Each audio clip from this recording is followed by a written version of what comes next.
Floyd and he was me, he wouldn't never have to fight again because that exhibition shit, as me being his little brother, hey, little bro, we finna do 10 rounds and we both gonna get 100+ million for it. Right. And we ain't never got to box again. Well, I already been getting these bets, but now it's time for you to get your judge.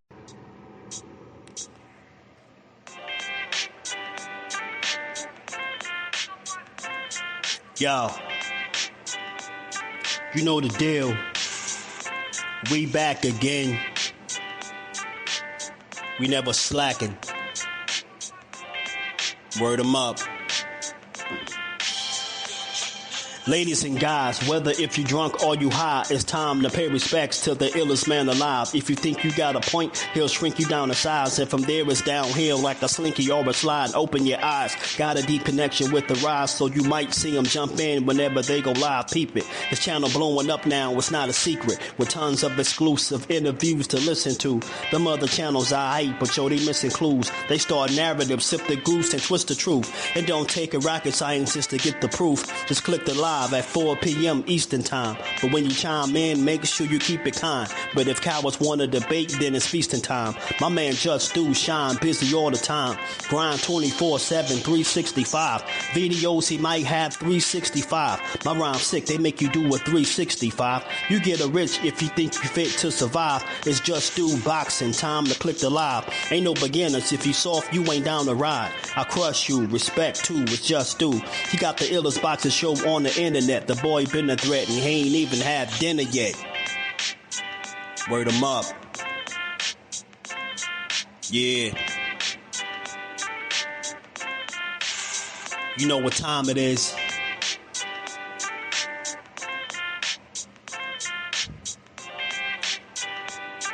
$4 p.m. Eastern. Click the link.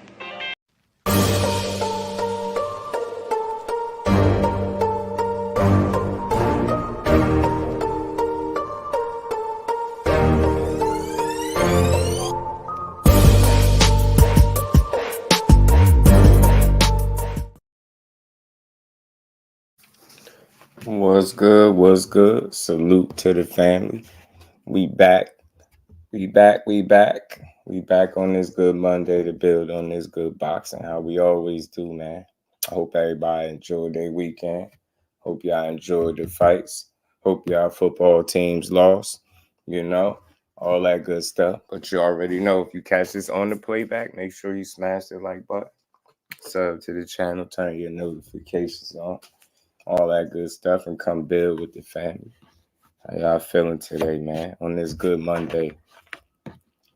We back to talk some more boxing. Let me say what's good to the fam. Lottie Lee, my guy. What's good with it, Brody? How you feeling? Kyle Cool, Blessings family. CJ, what it do, family?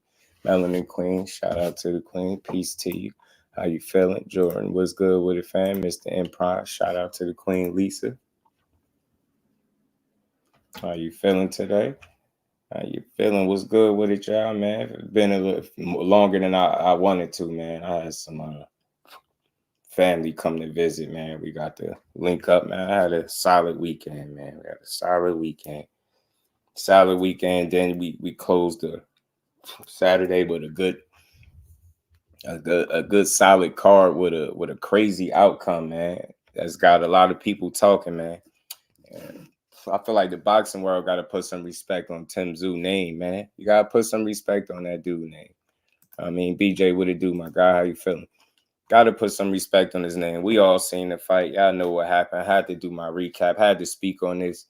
You know, I think the outcome Saturday night between Tszyu and Murtazaliev was a prime example of how talented and, you know, deep 154 really is, if you want to be honest. You know, I had heard a retired fighter, you know, from back in the day. He spoke about, you know, this generation of fighters, and he was speaking about the different weight classes, and he was speaking about how people can't grab a belt at 54 and hold on to it long enough, you know, to make a run. And he was, you know, basically saying how, you know, because guys ain't good enough. Dudes just not real in today's boxing. They're not good enough to go on a run. I think that's a bit you know, that doesn't really tell the proper story. At 154, I think it's just talented enough at the top where at on any given night, either guy could win. I don't care what you say. For me, y'all, I ain't watched that fight feeling like that was a fight Tszyu couldn't win. Right? He just got, you know, Murtazaliev just got home first, right? He just got his shots in there first, but Tszyu was piecing him up as well. Like, it clearly looked like Tszyu had an off night, a bad night, and, you know, credit to Murtazaliev for making him have an off night, but you get my point. On any given night, like if Murtazaliev would have came in there flat, laxed, you know, not looking good, same thing could have happened to him. I just think this is exactly why we don't get fights like this, because guys go out there, and I always say this on this channel, they go out there to prove it. They go out there and fight top level opposition, real champions, and the first thing we say is Tszyu got exposed. I told you, it's a one-dimensional PVC hype job, all this BS. Man, I ain't hearing none of that. Tszyu earned whatever praise, whatever just due he been getting over the recent months. In the last couple years or so, he earned that, man. He earned it. He not living in his father Costa Tszyu shadow.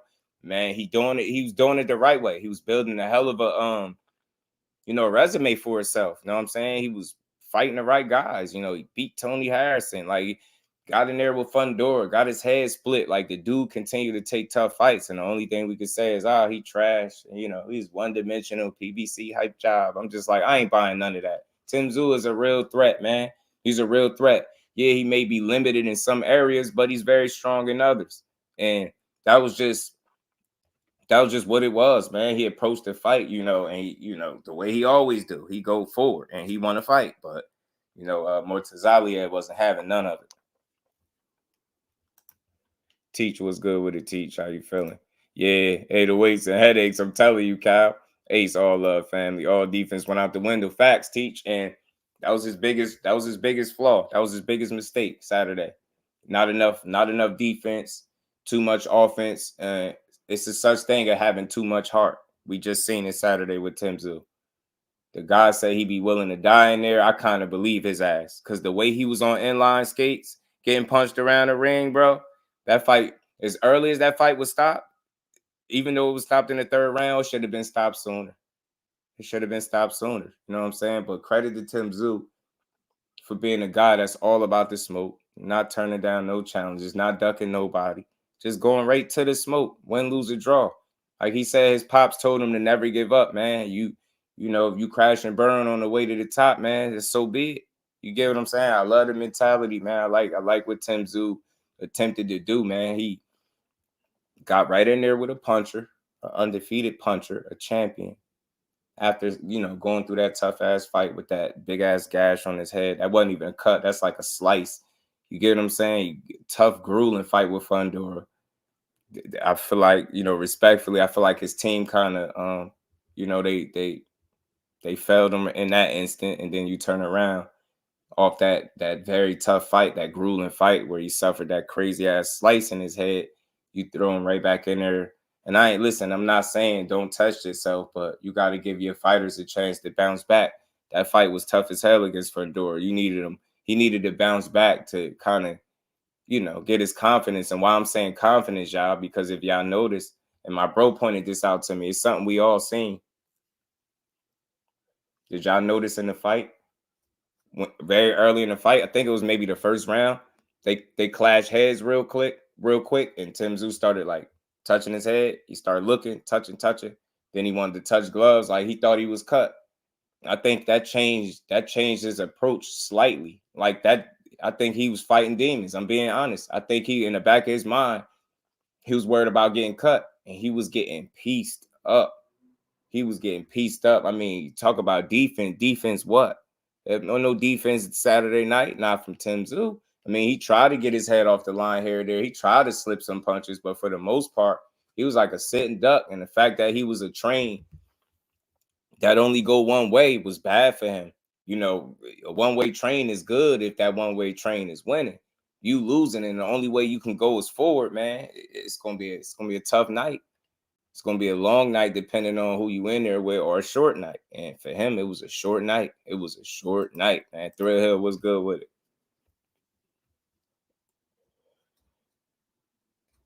Opponent background. I mean, listen, man. This is the thing. You could feel like that. You could feel like it's no off night.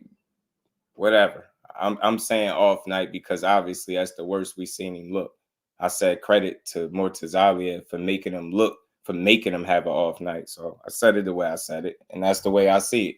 You know, you just can't at the top of 54. You can't afford those kind of nights. If you look anything less than your best, it's a good chance you could win. This is why I said an off night. It's not to discredit Murtazaliev. So I mean, that's what I seen. I seen him make a clash of heads, and I seen it. His energy switched a little bit, and he seemed a little tentative and worried about, being cut. And like I said, he one fight removed from that, and he jumped right back in there with a lion, with a dog, and Murtazaliev, and he didn't have a plan B. He just had no plan B at all. Like when he got hit, he just kept getting hit. You know what I mean? He did get his shots all back, slipped in a couple heavy shots, uppercuts, hooks. He was landing his shots too, but not enough of them. And Murtazaliev was not only beating him to the punch, he was outworking him. Man, that's the epitome of being shell shocked. Like Tszyu was shell shocked. He did not see that coming. Even in the post fight, the way he said what he said, damn, what did I get hit with? He just didn't know what was going on in there. And I don't like to blame anybody when somebody lose a fight. Losses happen, but reason why I say I feel like his team failed him again, possibly because you've seen it in the Fedor fight. You know what I mean? He had that cut that they knew they wasn't going to be able to really stop from bleeding. And instead of stopping the fight and letting it, be a no contest or whatever the case it would have been before it went past 4, these dudes, they elected to let their guy continue to fight. And he just couldn't see. He was impaired, pretty much his vision for the better of 10 rounds or so, 9-10 rounds. And they let him fight through that. I feel like they failed him there. They should have stopped that fight and allowed him to fight another day, run it back, something like that. But it's water under the bridge. You can't go back. But I believe they failed him there. And then in this case, what was it? I think it was the end of the second round where he barely made it out. I think it was the end of the second. Man, that fight should have been stopped right there. Respectfully, Tszyu looked like he was concussed. He was done. You know what I'm saying? He looked like he was concussed, man. IVS was good with it.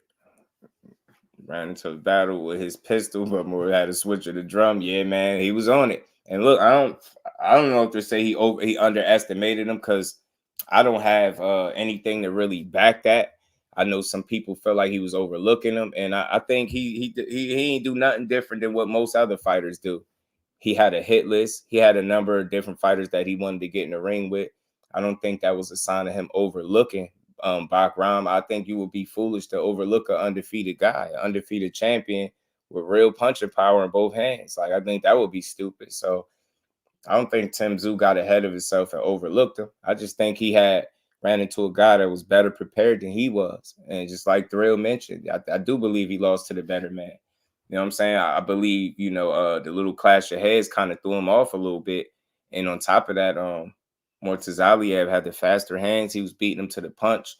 And his punches, he wasn't just throwing just to throw. Them punches was quality. He was throwing quality shots. And Tszyu, you just can't allow somebody to be hitting you with their best shots that early. You know what I'm saying? You could barely break a sweat and you already on the canvas. You know what I'm saying? Picking yourself up. He was getting hit with some flush, clean, bad. I mean, he was getting beat up. Tszyu really got beat up Saturday, man. I did not see that coming. I did not. Do you think that to a degree, Lisa? I do. And that's why I said, Queen, I respect them testing their man immediately after a fight like that. But is it wise? Is it in the best interest of the fighter in terms of longevity? Right? He just came off a grueling ass fight. Y'all threw him right back in there with a puncher. And then on top of that, remember, he was slated to fight somebody else and had to, remember, Virgil Ortiz, and had to pull out because of the cut. So that told you what. So look what they was doing. No disrespect, much respect to Tszyu team, because they believe in that guy, obviously wanting to put him in there with the best. He was going to fight Virgil, y'all, coming off that cut. That falls out. They said, okay, no Virgil, no problem. Murtazaliev, they was like, he was held back. He was bound to fight a puncher. Somebody, they was putting him in there tough. They was matching this dude up tough regardless. Although I respect it, I just don't think it's a bad thing to get a get-back fight after a loss. I don't knock no fighter for getting a get-back fight after a loss in a cut that kind of, you know what I mean? You're going to be thinking about that. I'm telling you, he had that little abrasion on his head early in the fight. He touched it a couple times. He was worried about getting cut. And while he was being hesitant and in your head, he was piecing you up and you could not get out of the way. You was like a train, one-way train, just getting pieced up, running into damage, yo. You just kept running into brick walls. And them bricks was Murtazaliev left and right hand. So I do think the Fundora fight. And I think Lisa, like early, like I said, the clash of heads, that's the only thing that was on his mind. Like, damn, I don't want to get cut again. I'm telling you, you don't want to get cut and then got to sit on the sideline. So it would affect your approach. And he had like a little abrasion. Then he got that low little army buzz cut. So that shit ain't helping him none when he butt heads. Get what I'm saying? Gertz was good with it. The odds say they overlooked him. You know, the odds is all about that Munyan. Crushed the legend. My guy was good with it, bro. And the great words, my guy BVO, he got beat. Yeah, he got beat up, man. He got beat up. When Tszyu fights Crawford, he fight more than demons. I like a defense blow would make it bad night for Tszyu. Yeah, man. Look, we seen the defensive liabilities in the past, but never to this degree. And I think you had a combination of things working there. You had him just coming off a tough fight, tough 12 rounds with Fundora. The worst, one of the most nastiest cuts you've seen this year. The only thing that compares to that, I think, is Arthur better be even, you know, maybe a Badu Jack when they split their heads, you know what I'm saying? But his was pretty bad. His was up there with that. So you would figure it would just be wise. I'm not saying take no cream puff or no, you know, but ain't nothing wrong with a get back fight.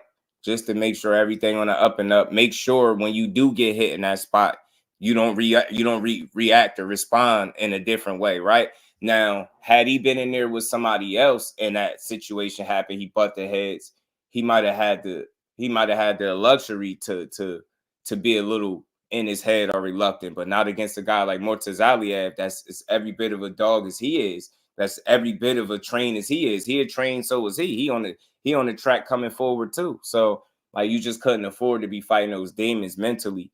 Be in your head, which kind of slightly, I believe, alter his approach. That's just my opinion. I could be wrong, but I think the butt of the heads early was a sign of things to come because you've seen it on his mind. You've seen it. It's just like when a fighter, you ever see a fighter butt heads and they worried about if they cut, they keep touching, looking at the glove. Now their approach is different. And while you trying to be different, you don't really have a plan B. Your only plan is to come forward and punch on this guy. And he just wasn't going for it. He wasn't going for it, man. Tszyu team was putting him in there with a puncher regardless of what loss he came off. And I get it. You right there. You trying to be great. You taking the toughest challenges, and we respect that. But, you know, that's what your team is for. Your team is to put you in situations for you to be successful, too. You know what I'm saying? Not just put you in tough fights to, I take the toughest challenges possible. Yeah, you got to take them when they make sense, too. And all I'm saying is I do think Tszyu deserved a get back fight real quick, you know what I'm saying, with Fundora, even though I think he would have stopped him had it not been for that cut. But it is what it is. I mean, look, I love the challenge. I love the risk that he take, but you got to be smart. And like I said, where I feel like they failed him on top of putting him in there with a puncher after suffering that crazy ass, cut, you know what I mean? I think he was done after the second round. Respectfully, he had no more for that dude. The fight wasn't about to change and none of that. He took a lot of unnecessary things. He was getting pieced up, y'all. Like, seriously, man. He was getting pieced up something crazy, man. He was getting pieced up. Tszyu still crazy. Pressuring, but he's not jabbing. Oh, he got crushed with that left hook! It's the same. 5, 6, 7, 8. Walk over there. Dude, one more time, the fight's over. Come on. Chris Young says one more time, this fight's over. The champ is trying to turn the lights out on Tszyu. And the towel goes in. It's over.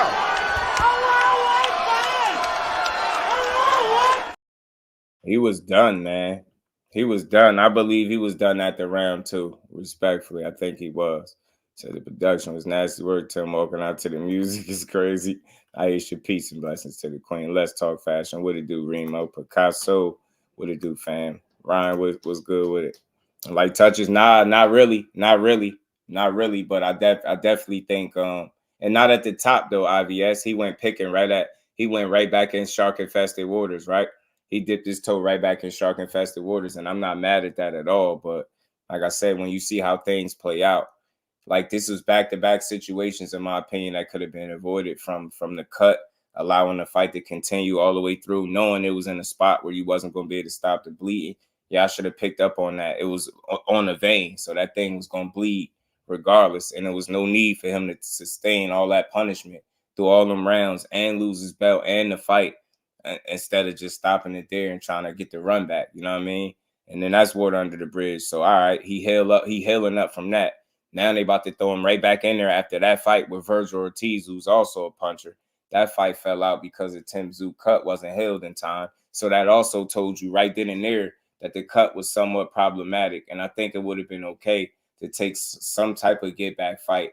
You get what I'm saying? You didn't have to go right back at the top just to test that cutout, man. Test that, you know what I mean? See if you could, you know what I mean? How you going to react when you get hit? When you do have an accidental clash of heads, as you had early in the fight Saturday, how are you going to respond, right? If you in there with a guy that's not looking to knock your head off with everything he's throwing, you might have the luxury of having the time and the opportunity to regather yourself, you know what I mean, after a situation like that. But Murtazaliev wasn't giving him no time. And the fact that he's coming forward on top of Tszyu coming forward despite clashing the heads and being a little reluctant in his approach, you could see it. You never seen Tszyu getting beat to the punch like that. Now, I understand somebody having faster hands, but to me, it looked like it was a mental block as well with Tszyu. Like he was slightly overthinking, which was leading to him getting beat to the punch more than usual, right? You know what I'm saying? It's okay. All right, I understand somebody beat you to the punch, their hands a little bit faster, but there's still a such thing as timing. And we know timing beats speed. And we know Tszyu has pretty good timing as well, right? All of those things were like discombobulated once he clashed, he bumped his head. He just started getting pieced up. He looked worried. He looked a little hesitant. And while he was being hesitant, Murtazaliev was punching. And that shit just looked all types of bad for him. Yeah. Picasso, he got served. Man, I didn't see this coming, Ron. I didn't see it. Boost didn't want to interrupt and move up, get the IBF belt. Right. Alu Akbar, shout out to him, man. Think he fought somebody that's a killer equally, if not a little more. But he could punch. That's true indeed too. BJ, he definitely ran into another killer, somebody that could punch.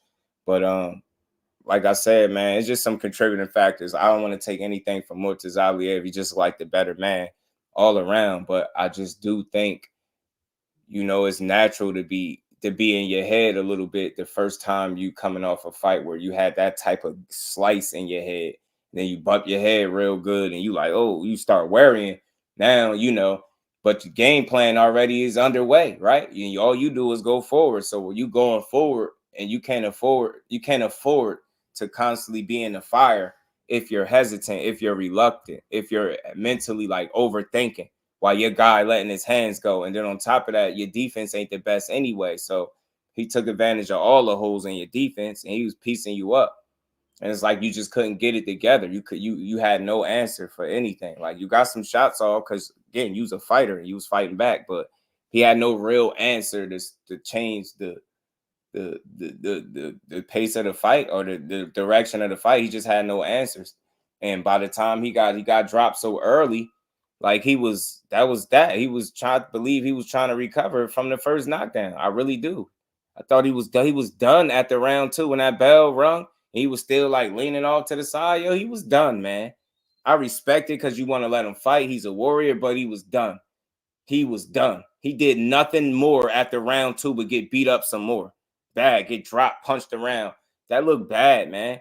That's 2 fights in a row where y'all had decisions to make, and I get it. They're not easy decisions to make, but y'all didn't make the right decision for y'all fighter, man. Look, I ain't no coach, trainer, none of that, but I'm very logical. I can see what the hell going on. That man was done after the bell rung after that second round, leaning the way he was, man. Even the referee was trying to give him extra, opportunity. Like, bro, one more time, nothing. Look at his eyes, bro. His eyes is glazed over. He got the vacant look, like the lights on and nobody home. He probably concussed. Why is he still in the fight? If the referee ain't gonna save you the team, y'all should know y'all man. I get it. That's the first time you ever seen him hurt like that, but that was more than enough reason to say, you know what? Live to fight another day. That's 2 times in a row. No disrespect to the team where y'all allowed that man to sustain a lot more punishment than he needed to. I don't care what you say. I seen it. The way that dude was bleeding. They said it was on the vein. Y'all let him bleed for 10 more rounds against Fundora and lose his belt. Then you was going to throw him in there with Virgil after that. The cut didn't heal. The cut saved them and gave y'all opportunity to get it right. You said, nah, no Virgil, no problem. Murtazaliev, though. I get it. I respect it. I love the matchups. I love dog versus dog. I love it. But I like to see it. I don't want to see a fighter going in there, what I'm saying, with so many questions to answer. And whenever you go through your first loss, let's not forget he did just lose. Threw him right in there with a guy that's punching, in my opinion, harder than Fundora and is better. That's all I'm saying, man. You got to make it make sense for your man. Now you got to rebuild. Now you got back-to-back losses. You know those hit different. Them back-to-back joints hit different, bro. That's all I'm saying. And he right back at square one now. You know what I'm saying? I love the challenge, but damn it, man. You could have avoided this one, man. You look like you was done. You look concussed. He looked very bad. And somebody had sent me a clip of one of his interviews after the fight. He ain't even barely making eye contact. His head was down. The way he was talking, like, what did I get hit with, bro? Like, I don't know what was going on. Like, he didn't know what was good. He was out of there. Facts, Gertz, he did. Right? They gave him extra time. I'm like, if you got to give him extra time, I'm a fan of letting the fight continue, but not if I know that dude, chances of recovery is slim to none. He was not going to recover. He was not recovered after the first knockdown completely to me. I'm telling you, he was done. Man, he got hit too clean. He did not expect that, man. You see how flush that shot was? Tszyu still pressuring, but he's not jabbing. Oh, he got dropped with that left hook! It's the same. Bro, man, that joint was bad, bro. Right. And they checking on him. I'm like, yo, he's not good, bro. He rock around about a sturdy beard, Thrill. He got a sturdy beard. Yeah, man, Remo, he had to have a concussion, bro.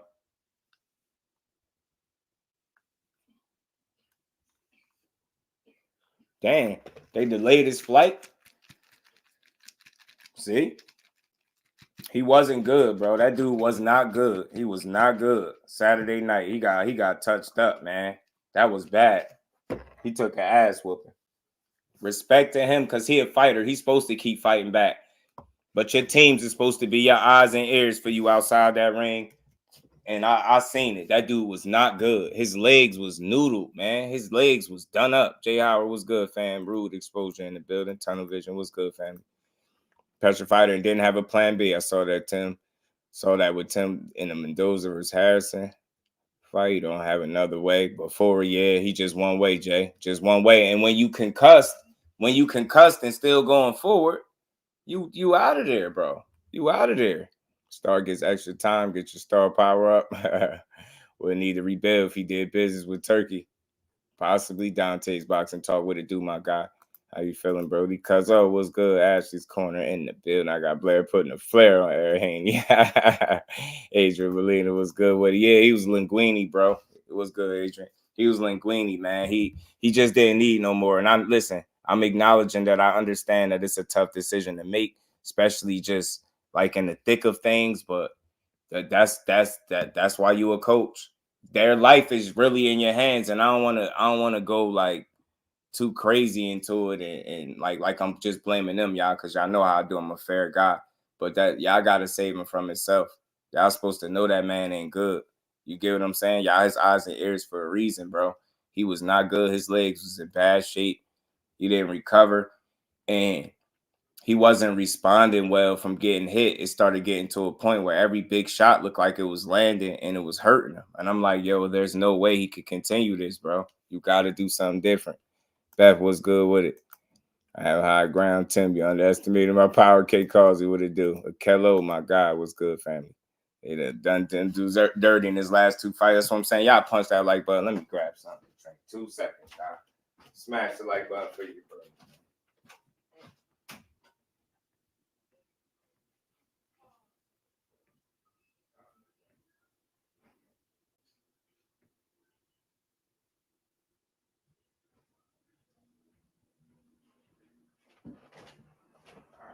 My bad. Yeah, Timmy was done. Lamarcus, my guy, was good with it. I felt bad. Tim way before they stopped it. Right. I mean, look, I'm gonna be honest with y'all. I thought he was done up.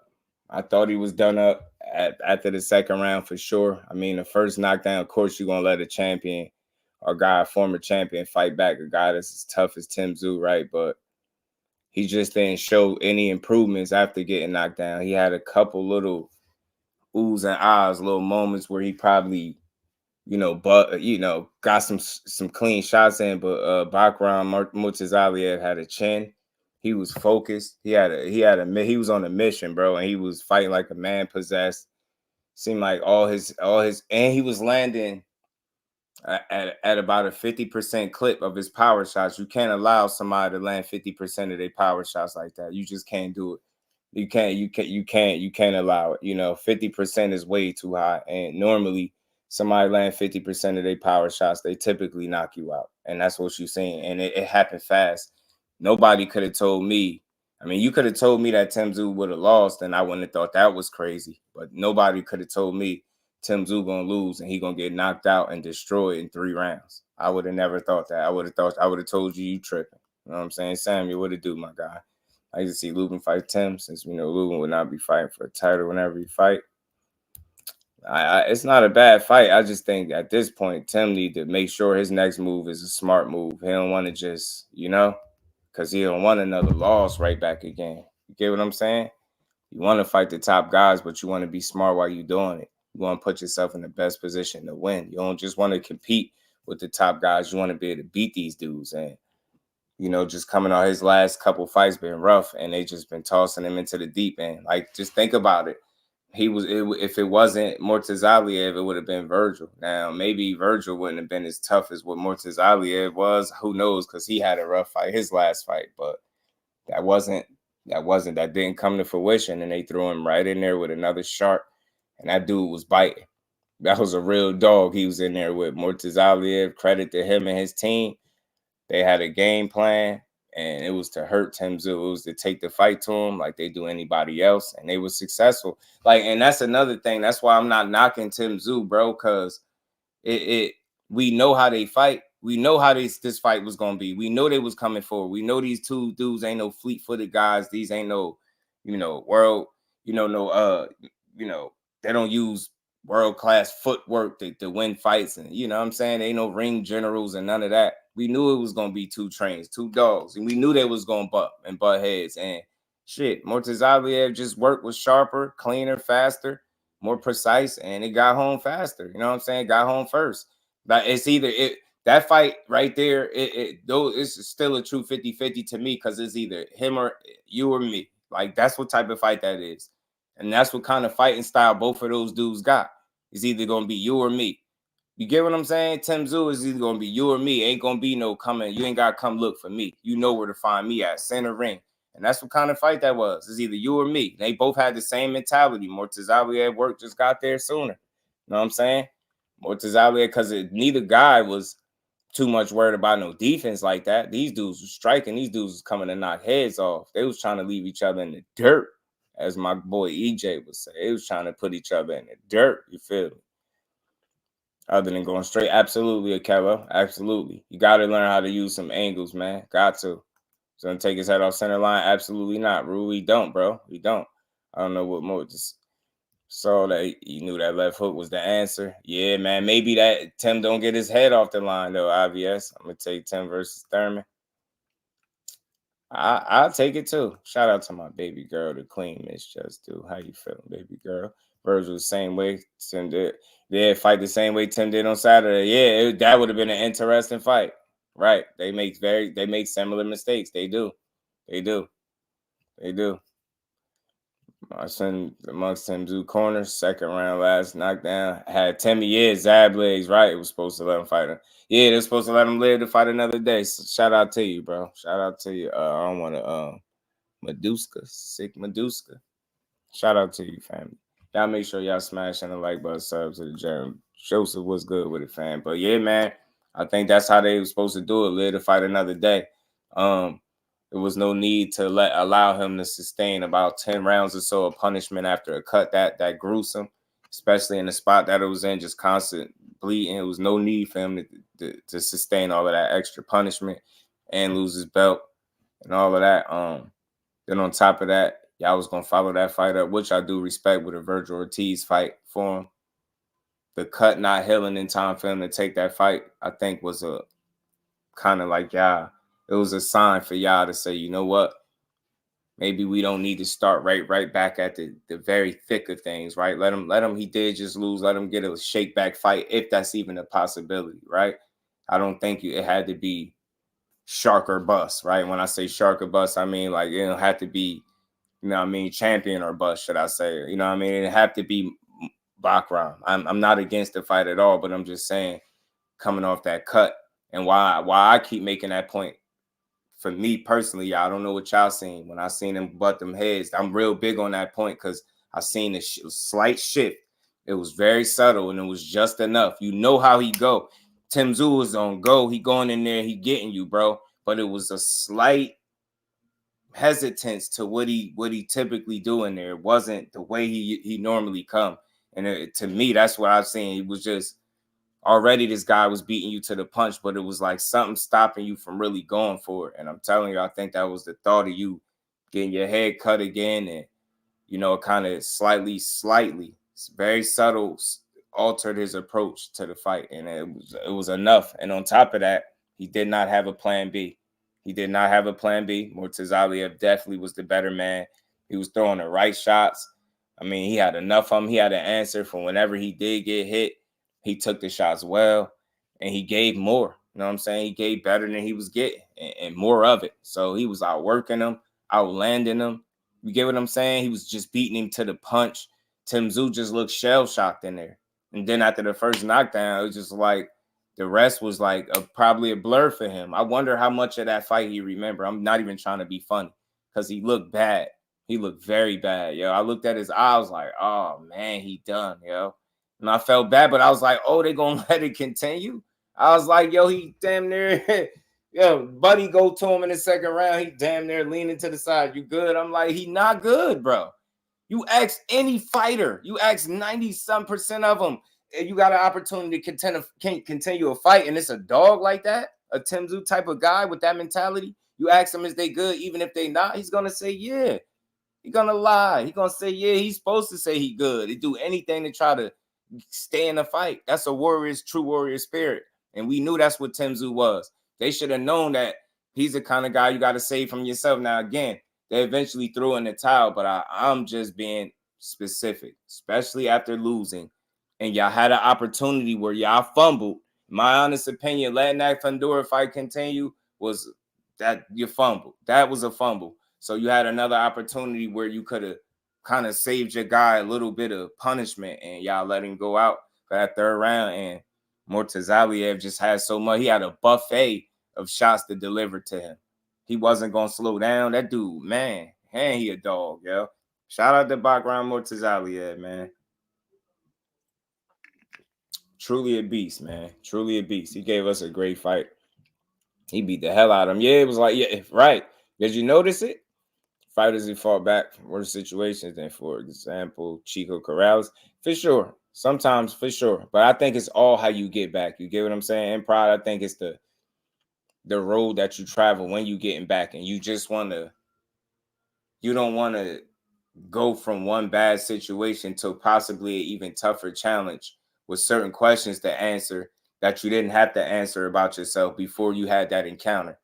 And like I said, case in point with the big split, and just how is he going to respond if he do clash his heads? What if it opened back up, right? Is he going to fight the same way? And we got our answers to some of them questions against a very tough guy, a game guy, and Murtazaliev, and it just was all bad. You know what I'm saying? Ambrose, what it do? Cornelius, my guy, was good player. All things, my guy, was good, family. Tim was on straight, never giving up mentality. Yeah, for sure, man. Yeah, he just wanted to stand and fire, bro. He just wanted to stand and fire. He just couldn't do that. You can't. You have to be able to be defensively responsible or aware enough in there to bide yourself some time. He was unable to do that in any any way, shape, or form. Like, he was just getting blitzed. Like, and this is the crazy part, y'all. This is the crazy part. He did half of the work for Murtazaliev. He did half the work for him. Do you know how? By continuing to come right to him. You ain't make him have to make an adjustment or really make him earn it. You was kind of giving it to him because once he earned it the first time when y'all was duking it out, he put you down. That was when he earned it. From that point on, you needed to make an adjustment that would have afforded you some more time in the fight, and you was unable to do it. So it's like going into the fire and then boom, you know what I mean? You get explosion, you get burnt, then you're going right back to it. You dazed and confused, but you only know one way, so you go right back into the fire without your wits. What's going to happen? You're going to get pieced up some more. That's what's going to happen. And I credit to him. He landed some very solid, flush shots of his own. He split his guard, great uppercut, some hooks, right hands. He was landing some stuff, but it just wasn't enough, bro. Buddy wasn't going. His punches clearly had more of an effect.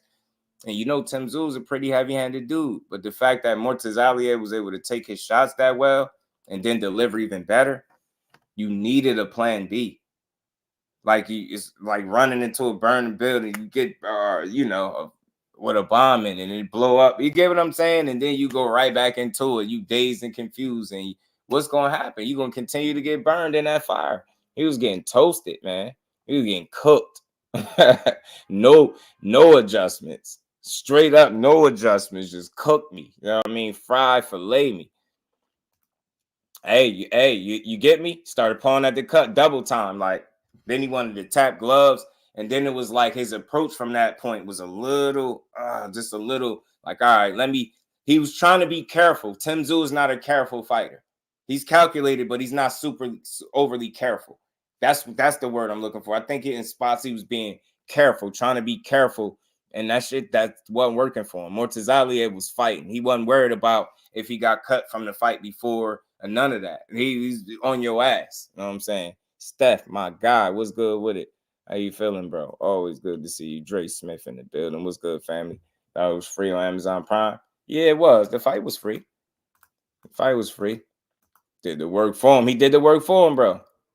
Nah, no other way, though. That's unfortunate. That's the thing. That's the bad part, Kello. That's all facts. No other way. He don't fight no other way. But it's just so tough, man. Like, once you seen the shape he was in, I seen how those exchanges was looking, I knew he needed some type of plan B.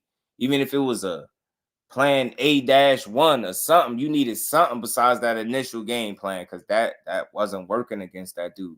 You can't just overpower everybody, right? You can't mow everybody down. Some people coming to fight too. Some people are sharp too. Some people biting back too. Some people got their lawnmowers on too. You get what I'm saying? Like, you can't just get in there. And that's what I'm saying.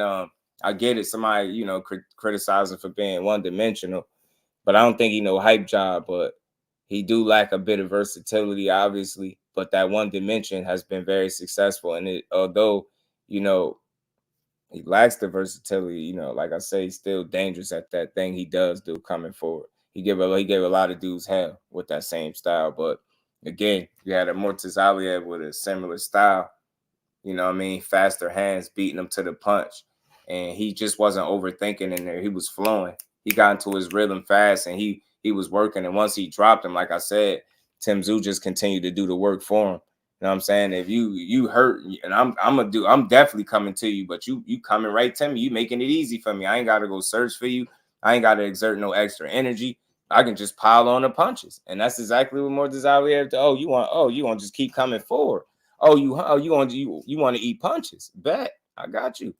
J Boxing, what it do, my guy? How you feeling? He's like, you want to eat punches, okay? Spin Devin head around. Yeah, for sure. For sure, yeah, that blood got PTSD. I'm telling you, I think so. I'm just saying, I'm being real. That's one fight removed. Then think, y'all. Think about it, right? You ever have stitches or something, or even a cut and it's healing, and then you reopen it or something like that? Imagine having the kind of cut that he had, and you about to fight somebody, and then they telling you it's not healing right, so it's still in your head. Imagine how sensitive and tender that spot was all the way up until it healed. You get what I'm saying? Like, I could just imagine like getting hit again or even button heads again. Like, that's the first thing you like, oh, the last time I did this, I had a crazy gash in my head. That's all. I just think you human.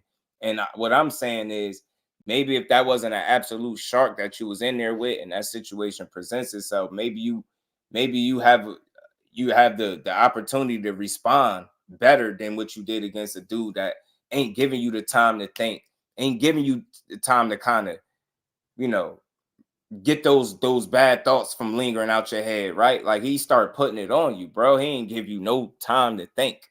And that's what and Tszyu style, with him coming forward too, it just also eliminates his time, his ability to think and make adjustments. So he was just coming forward, and like I said, Murtazaliev just obliged him. He was hungry for punches, and Murtazaliev was feeding. Man, he was feeding him.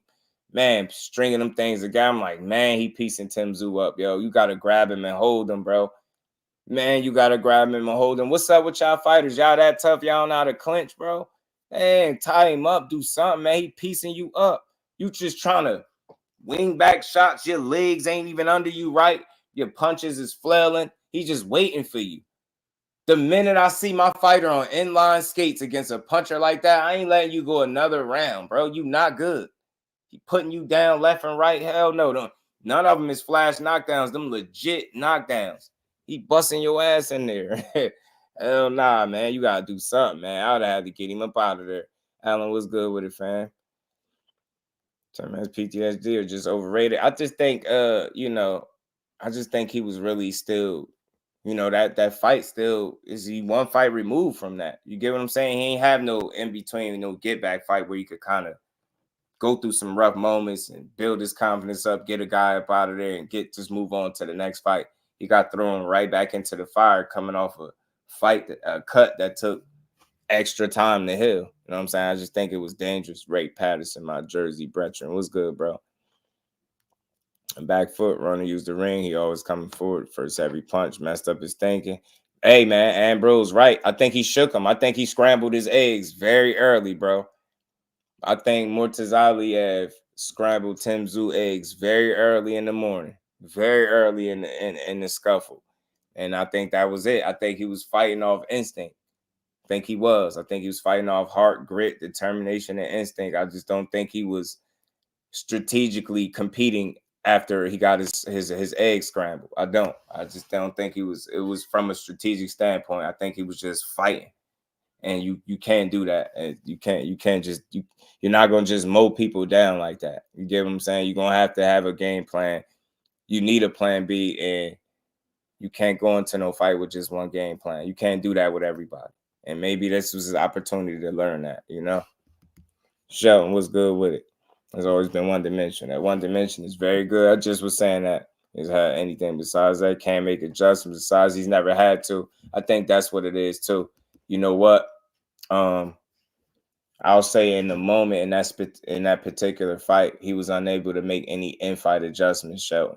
Now, what I'm looking for after seeing this, because this was bad for him, right?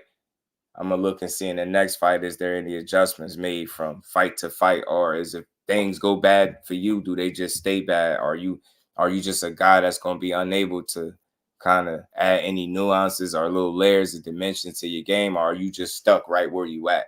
You're a dangerous come forward fighter with that one dimension that is very dangerous. But I think after a loss like this, it's important for him, if he has those layers, to either work on them and definitely display them in the ring, because you can't afford another one. These are back to back. And that's why I say it's important to get that get back fight in between. At least, shake off any potential rust, answer any questions that you might have for yourself prior to the last engagement, the last fight you had that didn't go your way, right? You just got through right back into another tough situation with a guy that was punching better than Fundora, man. So it was tough. Mark West, what it do, fam? Yeah, man, Timmy got did bad. Rosa, what up with it? I didn't Build tried to go toe-to-toe with Better Beef. It would be all types of bad. Tony, what's good with it, fam? Overrated. He's not as good as people say he is. He's not anywhere close to his father, like Australian boxing fans think he is. I mean, look, it's tough. I think he's out the shadow of his father. Is he overrated? Nah, because I don't think people rated him super highly. If you watched Tszyu, you seen the growth. Like I said, for me, he grew on me. But I rock with him. You know, he lacks a bit of versatility, a little bit of layers missing from his game. But like I said, he's just a come forward guy. That's just how you choose to fight. And that's what he's good at. So now that's been tested. You know, put to the ultimate test, especially in these last two fights, specifically this last one this past Saturday. So now we're going to see if he's able to add anything or improve in any aspects of his game to make himself better from here, or is he just kind of stuck where he at? So we're going to see. But right now, it was a bad loss. It was worse than the last one. And I believe he still had questions to answer for himself. And it's a respectable fight for sure, but it's a tough one to be in if you Tszyu, especially going 10 rounds with a damn hole in your head. You pretty much bleeding all over the place. Then you get thrown right back in there with another puncher. And as soon as you butted your head, you started moving a little bit different. And it just shook things up, man. It just didn't look good. You know what I'm saying? You got pieced up. Shout out to Murtazaliev. Right. You get what I'm saying? The headbutt. He checked for blood immediately, took steps back. Yeah. You get what I'm saying? Started touching, then wanted to touch the gloves, but still, you could tell it was on his mind. And it impacted the way he fight. He was fighting to me. His approach slightly. He already was getting beat to the punch, but it looked like he was being hesitant and overthinking as well in spots. Then, after getting hurt, he just was fighting off pure instinct and heart to me. As the warrior he is, man, I think he was done, especially after round 2 for sure. I think he was finito. Shout out to Big Dog Willie, my guy, putting some color in the chat. Said, breaking news. Bill Haney said on Twitter that President Biden, King of England, Tom Hanks, and Joe Montana has named him Daddy of the Century. Hashtag best dad. Man, oh, Bill, man. See, they love you out there, 40 mil. Billion. Shout out to Big And we Dog ain't never Willie. got a box again. Well, Right. well. I already been getting these back, but now it's time for you to get your Jusdu.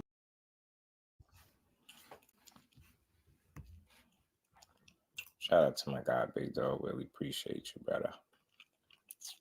Billiam, I'm busy. What it do, fam? We got Blair beating Devin. Yeah, we're gonna talk about that too. Schuler Jameson. Shout out. I like Tim doing. He doing. Watch. We say we want our. Oh yeah, we say we want our favorite fighters do. Yeah, he with all the smoke. Look, I no knock on Tim for challenging himself against the absolute best. I'm rocking with him, win, lose, or draw. I mean, I really do think that's a fight that either guy could have won. It's just whoever got home first, and that's what kind of fight it was. And the reason why I say it's that kind of fight because they both heavy-handed. I believe if Tszyu would have hurt Bakram early like that, he would have probably been in the same trouble that Tszyu was in. But unfortunately for Tszyu, his punches didn't have the same effect, and he didn't get the same quality of shots that Murtazaliev got off on him. I think he was more so surprised by what Murtazaliev was bringing and vice versa, right? Once he got his bell rung, and like I said, my guy Remo did send me the interview. Hold on. He was shell shocked in there, y'all. He just ain't know where he was at. Tszyu was like, man, I don't know where the hell, what the hell did I get hit with? But yeah, he's definitely doing so. Look, he definitely need to be embraced and saluted. You know what I mean? I was just speaking briefly about how people saying he got exposed, how he was just a PBC one-dimensional hype job. No, it's not a hype job. Not that many people was hyping no Tszyu. Everybody can't be no hype job. Some guys are just good. He was good. He was an improving fighter. He was the son of a former fighter in Costa Tszyu, right? Being his pops. And I think he did his numbers to kind of get up out of the shadow and have a name for himself. And Tszyu put together a solid resume, put together some good wins, took some very tough challenges, right? I mean, we seen how he did our boy super bad. Put some wins together, bro. He's looking sharp, looking dangerous, looking like one of them guys. So I don't think he's overrated. Think he is good. He's strong, come forward fighter. Good, you know what I mean? Good offense, right? But, you know, lacks, you know, defense. Lacks defense. Doesn't fight or can't fight too much off the back foot, backing up or any of that. It's no type of ring general. Doesn't have bad feet, but just doesn't use them to utilize the ring. And that's what he needed Saturday. He wasn't able to go to that because it's not something that he do. You know what I'm saying? Bad feeling about his fight. As soon as he started fighting, yeah, feel for a cut. Because you can tell it's still on his mind. He double touching it, looking like, oh, all right, I'm good. Like, then his approach just seemed a little bit like double dutchy. Like, all right, and even when he was throwing back, it was because he was getting touched up. You get what I'm saying? He was fighting off heart and instinct, man, and just warrior spirit. That just wasn't enough, man. He needed to approach this fight strategically. And I think, like I said, the minute the heads bunted and then he got dropped, I think all strategy and thought process got scrambled. We got his eggs scrambled early in the morning, and Murtazaliev polished him off, man. Polished him off, added the seasoning, the pepper, salt, pepper to the eggs, and then finished him off, man. And hit him with the spatula, and that was that, man. Man, he did my boy Timmy all types of bad. Tim defense is bad. He's flat-footed. Yeah, I mean, flat-footed is not the worst thing, right? We've seen flat-footed fighters be successful, but it's just the defense, bro, for me. That's too leaky. The defense is too leaky. He was getting hit with everything. You can't allow a puncher to hit you with 50% of his power shots. You can't do that. You won't make it to the final bell. 9 times out of 10, you don't. And if he hitting you that early, that often, before y'all really break a sweat, you picking yourself up off the ground, that's not a good look. It's not a good look. It's very tough. So, I don't know, man. Shout out to Tszyu, but that was a tough loss for him, bro. Where do he go from here? Definitely back to the drawing board. And I think they definitely better get him some shake back fights for sure, man. He had a tough last two fights, from the Fandora fight to this Murtazaliev fight. Both of them resulted in losses. He done lost his title. Man, this man had a hit list. He was rolling, man. Tszyu was rolling, man. I see people take some shots at him. I see Kambosos take a shot at him, which I think is trash, man. Kambosos, you did your thing, had your time. Tszyu was doing his. So I think people should get behind Tszyu because he is doing what people say they want their favorite fighter to do, and that's fight the best opposition out there. He did that back-to-back. Didn't get the decision in either one of them, but I still rock with him, man. So shout out to Tszyu, and congrats to Bakram Murtazaliev, man. That was a hell of a fight for the 3 rounds that it lasted. And I mean, listen, he put belt to ass on Tszyu, man. He really laid in on Timmy. I mean, yeah, for sure, Jay. For sure. We're going to talk about that Blair Devin stuff, too. We're not making no excuse for him. Right, Damon, what up with it, fam? Wasn't no headbutt. It was a lack of defense. No. The headbutt, to me, just, I think, altered his approach slightly. And like I said, he already was a slower guy. He didn't have the faster hands Murtazaliev did. So you mix the fact that you're coming forward with a guy with faster hands. So now he beating you to the punch, right? Then on top of that, you done clash heads. So now you're a little bit hesitant in your approach, and you trying to be careful in everything you do. Because you don't want to run into his head again, right? You don't want that to happen. And I think those you know, how could I say, those quiet moments, or those moments where you just weren't active, but you were in the fire. And that's what I'm saying. It was times where you was right there where you needed to be, but you wasn't throwing punches, and he was cooking you. You get what I'm saying? He was piecing you up, man. So that's what I'm saying. That's how you know he got scrambled. He got his eggs scrambled. I keep saying he got his brain scrambled early, man. He got them eggs scrambled over easy, man. And he just had a tough time responding. He had a tough time responding from, you know what I mean? He just couldn't get back. Prospect that Ronnie Shields was training at 154. You talking about Talise? Shout out to Jay Boxer, man. He still got to be fight 54. Just his next fight got to be a smart one. Yeah, man. Yeah.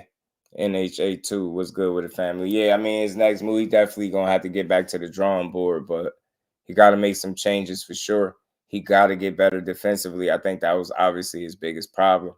And I don't like to see a fighter somewhat unprepared. And why I say unprepared, because yeah, you were prepared you're to execute plan A, but when plan A didn't work, you did have opportunities to go to a plan B, but you just was unable to do it, and you didn't do it. And like I said, maybe some of that was because he caught you off guard. Thought he was a little shell shocked. He didn't anticipate Murtazaliev being that sharp that early. Edgar Chavez, my guy in the building. Jersey, what's good, bro? Person was saying with Spence, Charlotte, Bud, Victor from Lubin, Fandora rematch. I mean,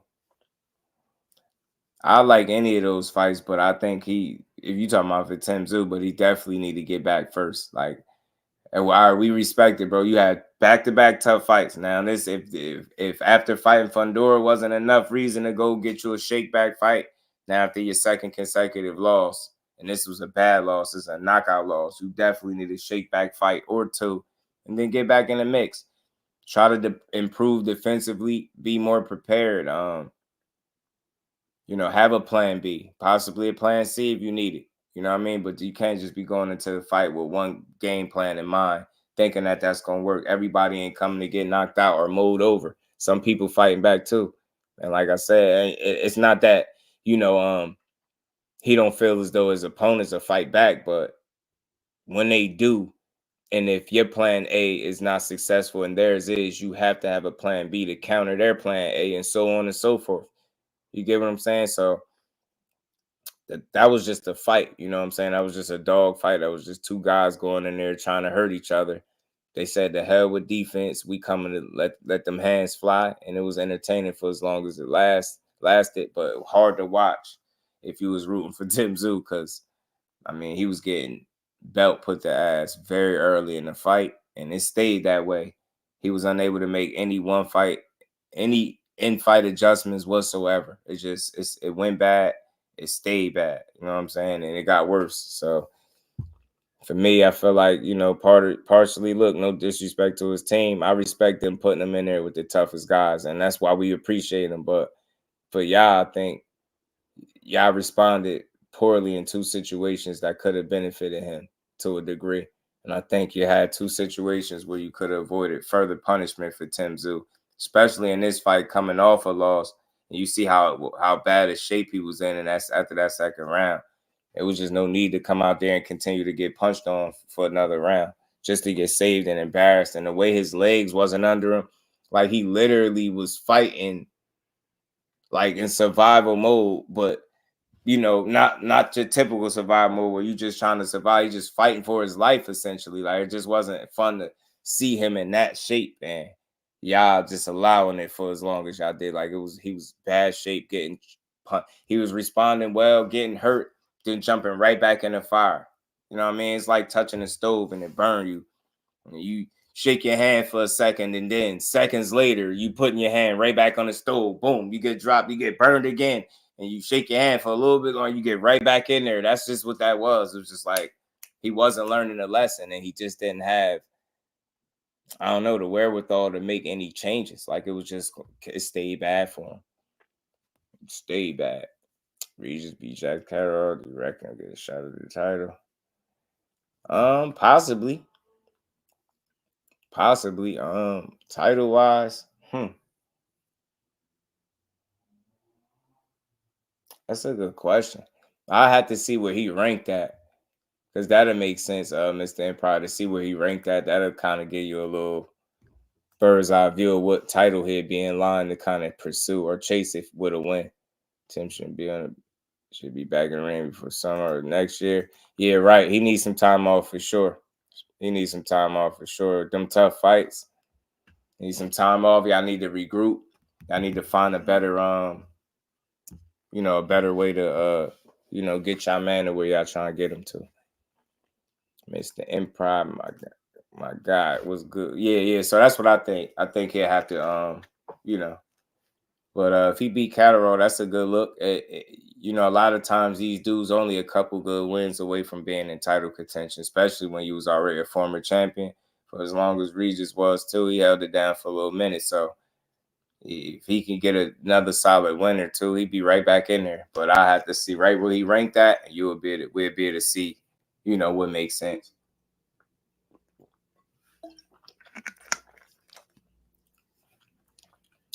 Tim probably should have stayed out longer.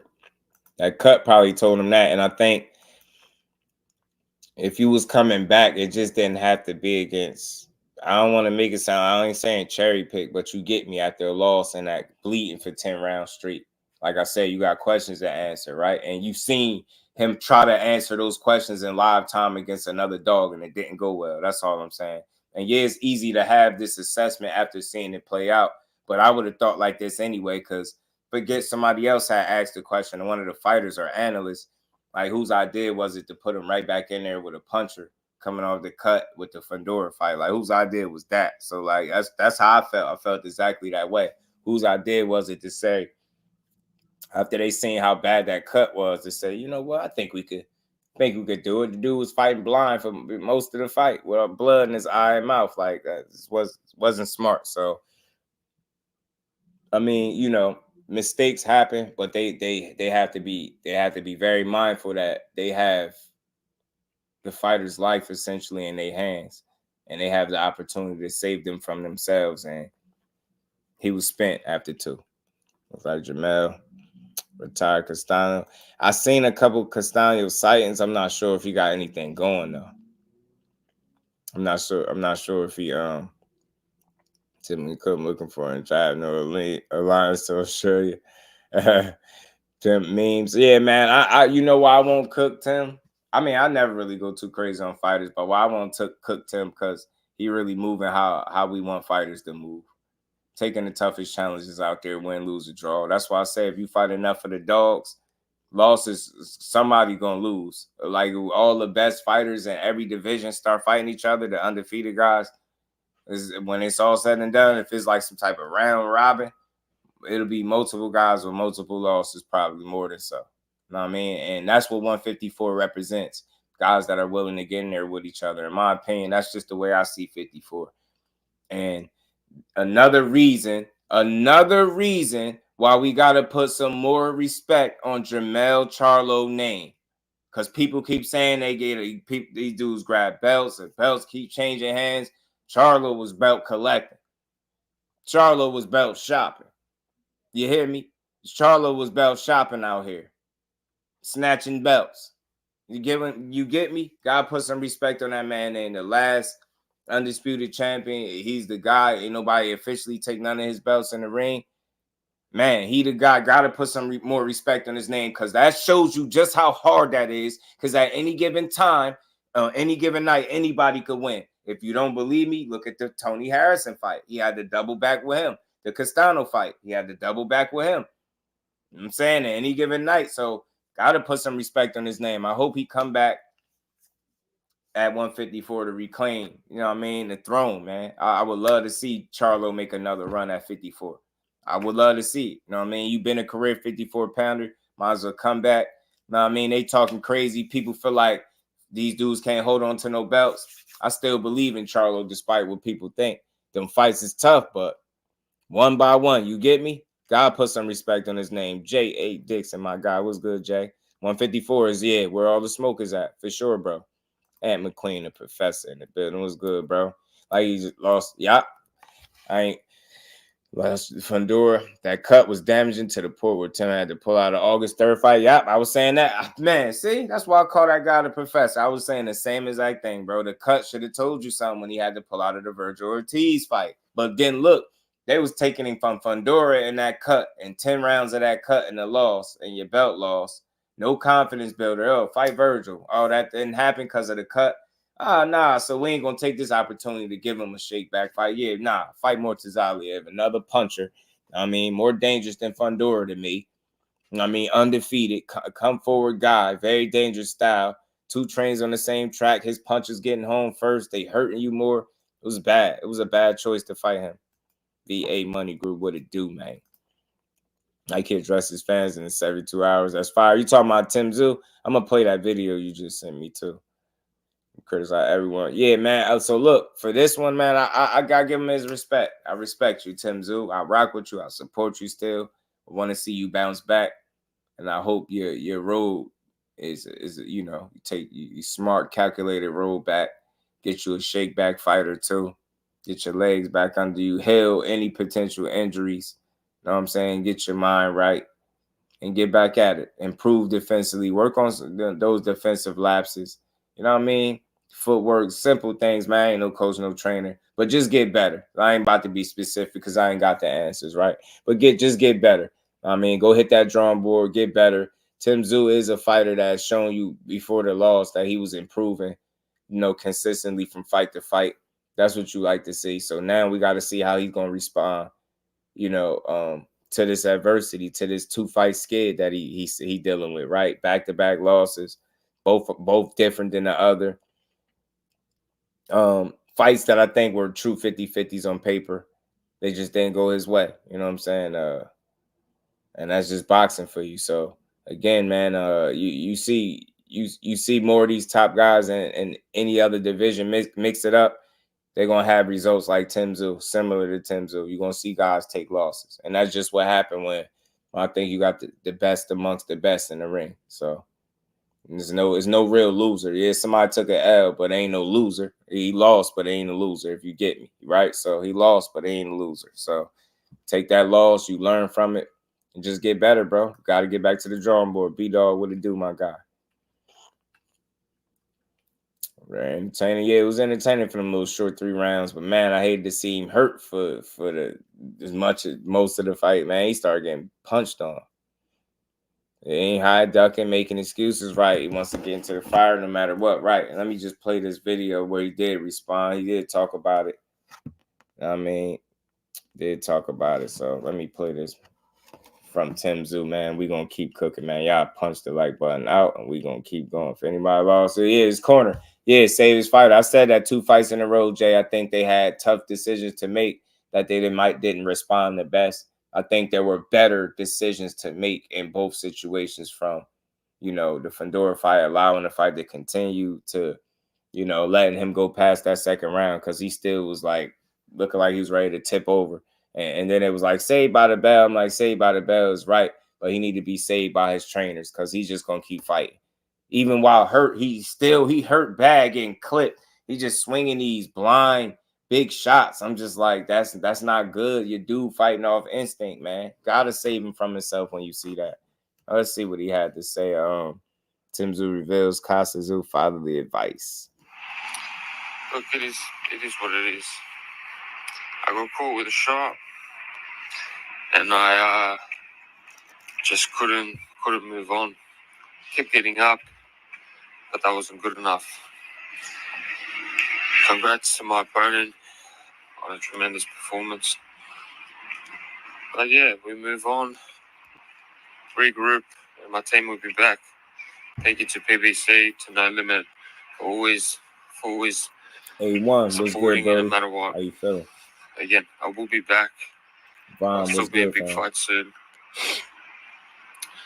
I got to find plenty of answers from myself, of course. But the main thing my dad told me from a young age, never give up. And if you shoot for the stars and you crash and burn on the way, just keep going. And I'm going to keep going and keep reaching for them stars. Thank you all.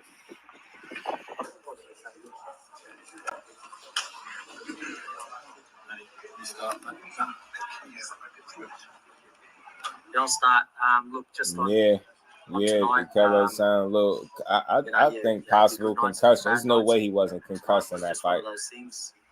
I don't think it changes anything in regards to who Tszyu is, and it'll probably, if anything, show the warrior that lives inside him that he's never going to back down from anyone. That one was after the fight where he did his own, like on his live, and this one is right after the fight. This little interview right here. And whenever Tszyu fights, that's how he'll always show up. So from us, we're still super proud, and I know all the texts I got from Australia, we're right behind Tim, and it's just one of those nights, and I'll let you fire away a few questions. Tim, did if you want. that first head clash unnerve you at all when you obviously thought you may have reopened that wound at all? Can't recall. Yeah, Timmy, just on that, it felt like when you got buzzed early. I'll let you. Excuse me, y'all. That juice is good. Did y'all notice what he asked him? He asked him like about the clash of heads. Did it affect him? He said, "I can't recall." This is right after the fight. Fire away a few questions. Tim, did if you want. that first head clash unnerve you at all when you obviously thought you may have reopened that wound at all? Can't recall. Yeah, Timmy, just on that. I asked him about the first clash of heads. Did it bother him? I can't recall. Man, that ain't good. I mean, I know it happens all the time, but they don't make it good. So what it do, my guy? I think that's crazy, bro. I think that's a little crazy, man. It's just unfortunate to see. But like I said, he had to, if you can't recall, you clearly had to be concussed. But great question. Notice it was something that people like caught on to too. Once you bumped your head, got all red, you start touching it, you was worried about it. Like, you get what I'm saying? It was on your mind, it was in the back of your mind. And I think you approached the fight slightly more carefully than you wanted to. And I ain't saying you would have won had it not been for that. But I definitely think that slight bit of hesitation definitely puts you more in harm's way. You being in the back of, in the back of your mind, in your own head a little bit, dangerous place to be. Overthinking just slightly, you paid the price. You may have reopened that wound at all? Can't recall. Yeah, Timmy, just on that, it felt like when you got buzzed early that you kind of maybe lost your feet a little bit and just had to fight on instinct after that point? Can't recall. Look, he keeps saying you got buzzed early. Yeah, that's crazy. I mean, damn, bro, out here keep talking about he can't recall. It just happened. They ain't asking him. All you asking about is what happened in your fourth professional fight. He talking about the fight you just was in. He like, yo, I honestly, I can't recall. You kind of maybe lost your feet a little bit and just had to fight on instinct after that point? Can't recall. Honestly, can't recall. Tim, Kevin Garcia with Fight Hype. Here's my question. Just explain whatever you're thinking about right now after that. Obviously, I don't want to ask you how do you feel because we know it's a tough loss for you, but just what's going through your mind? What the fuck just happened? Like, what did I get hit with? Yeah, I'm going to say this, and I'm going to mean it for the last time. Jerry, if you don't got nothing real to add besides trolling every time you come in here, yo, I'm going to personally just block you. Like, I'm just going to block you. Point blank. Don't come in here insulting nobody. If you don't have anything to add, just exit stage left. Point blank. Let's get back to this, man. Group and I don't know, man. Shit doesn't go your way, and you just have to bounce back, Like, I was positive after the Fondora, but I got to find more answers with this one. Like, this didn't go according to script. It was a little bit different. I felt unbelievable, I'll be honest with you. I felt unbelievable. I had a great prep, so he got me, man, and it was a better man on this night, and we live and we learn. Thanks, guys. Cheers. Thanks, guys. Thanks, Tim. Man, shout out to Tszyu. Hell of a warrior, man. I hate to see him with his head down like that, but yeah, man, this just was a tough night, man. Tough night's work for him, bro. Tough night's work for him. Hold on, y'all. Pardon me. Just give me a second, y'all. Give me a quick second, man. All right. Give me a quick second. Boom. All right, there we go. All right. Now that that's done, now that we got the ignorance out the room, he permanently done over here. He'll never be back in my chat. All right, let's get back to this.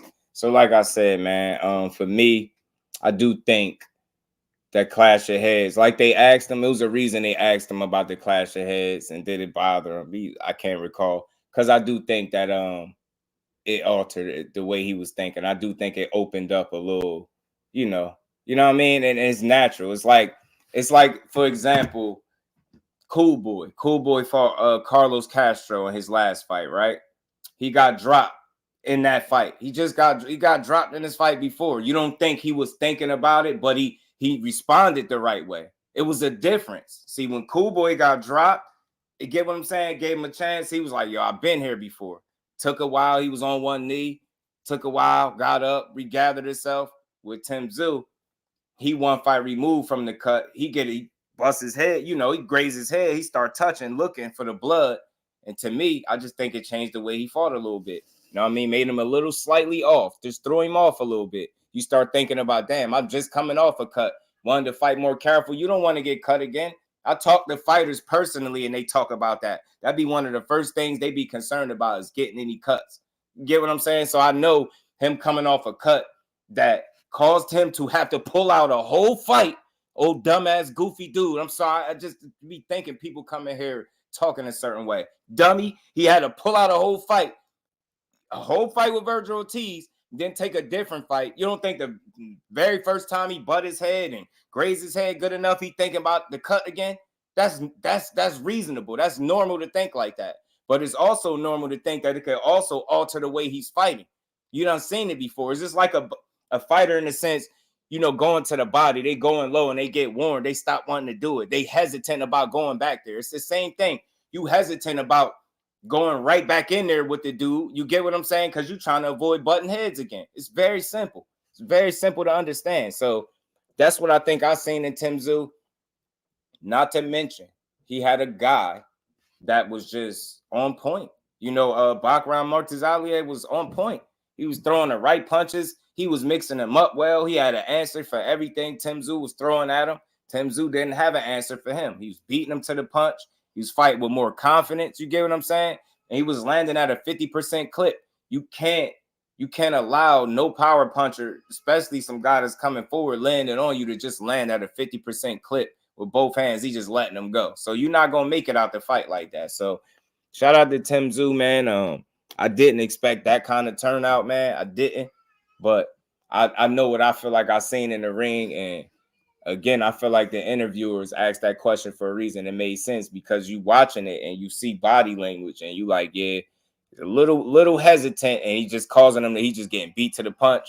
Then once he got hurt, just like I've been saying, y'all, the interviewer said it looked like he was fighting off instinct. He like, I can't recall. He don't even know what happened. So the fact that he's saying he can't recall lets me know that he wasn't in good shape. You know what I mean? That was right after the fight. Shout out to my guy, Let's Talk Fashion. My guy, Remote. As he was talking with a longer reach, right? And then you figure you don't got no plan B, and your only mission is to come forward into the fire. He just kept burning you, man. He got you up out of there. Back up when he was sparring. That's why Virgil got cancer. I think it did, and it caused it. And he just, or I thought I initially heard it took longer to heal. Could have been from that, but you get what I'm saying? That's gonna be on your mind. Like you one fight removed from that, then it just happened. You know, you probably reopened it. It took longer to heal. Come on, man. You like the first thing he started doing is like, yo, am I bleeding? Like, yo, what's going on? And I think he was in a corner. Saying he didn't know what was going on. He was gone in the corner. I got to go back and watch and try to find the sound bites of him being in the corner, bro. He wasn't good. Tszyu was not good Saturday night, bro. He got his ass handed to him big time. You know what I'm saying? But shout out to him. He just kept coming forward like a zombie. And he was pretty much a zombie at that point because he was concussed. He wasn't good, bro. He just wasn't good.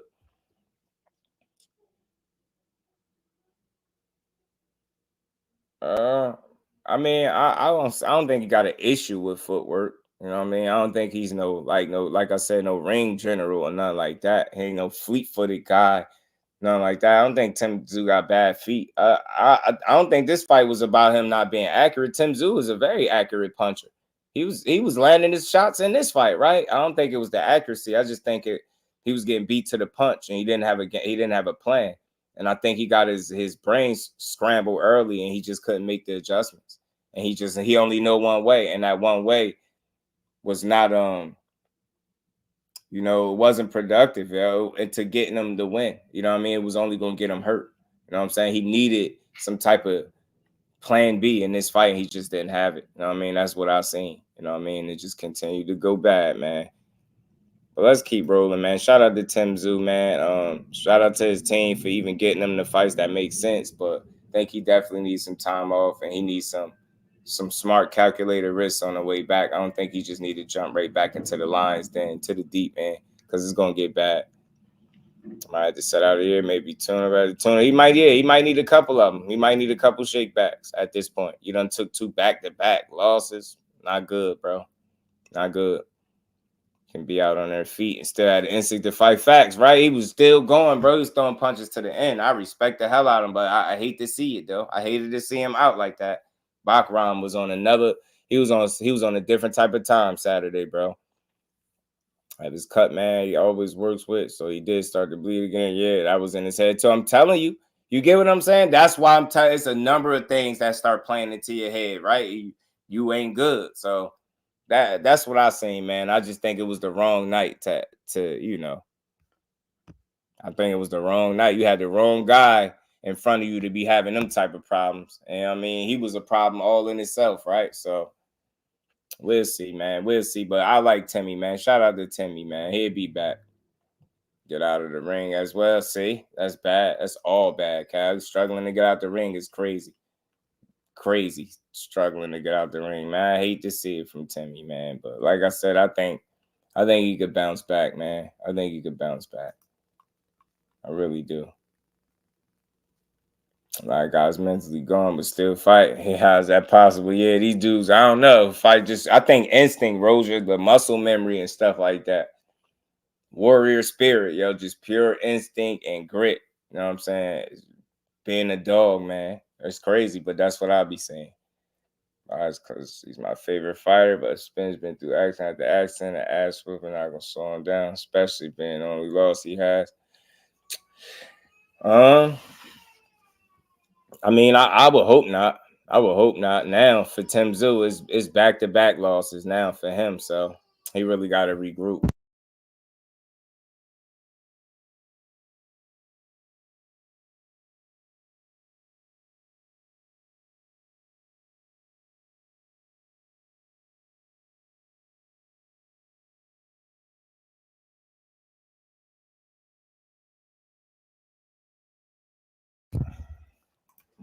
My bad, y'all. I really wanted to see his corner telling him jab and move, get his head clear, hold a bit. But he went out. Yeah, it just was I don't know what the instruction was, but I know his execution was poor because he couldn't. It's like if you see what you're doing is not working, you can't continue to do exactly the same thing. It's like he was hoping that one of those shots he was throwing was going to land and he was going to be able to change the tide. And that wasn't the right fight to go in there hoping and praying, right? You just wasn't going to do that. Bakram had a hell of a chin. He took some of your best shots and he just kept walking through and he had better answers. You know what I'm saying? Better answers. You know, I think he just had better shot variation, man. He was mixing it up. He had Tszyu confused. Like I say, he was shell shocked. Yo, Tszyu was all over the place, man. He ain't know where the hell he was at, man. I really don't. I think from round 1, it was shaky. I think from round 1, it was shaky, bro. I think he was kind of done up from there.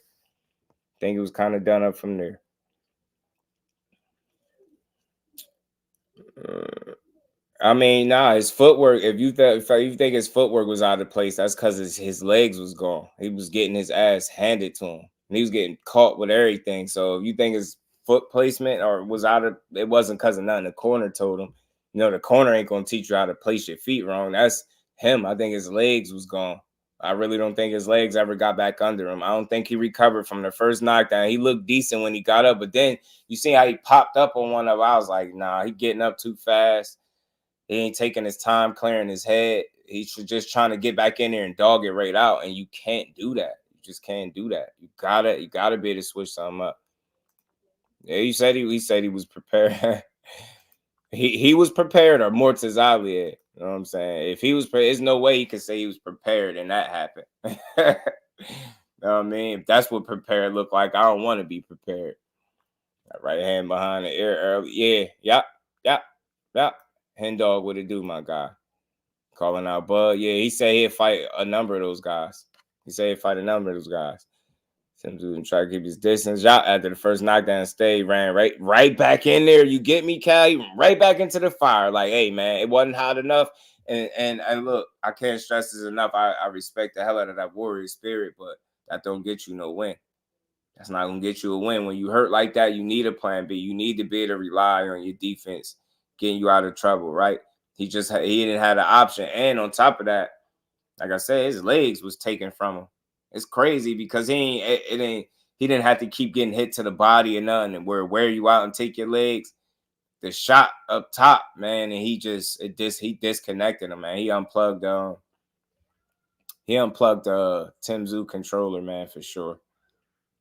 The batteries died on Tim Tszyu's controller, but Bakram said he fought so brave, and I give him a lot of respect. He's a real man. Shout out to Bakram for giving that man his just due, man. Tough as they come, bro.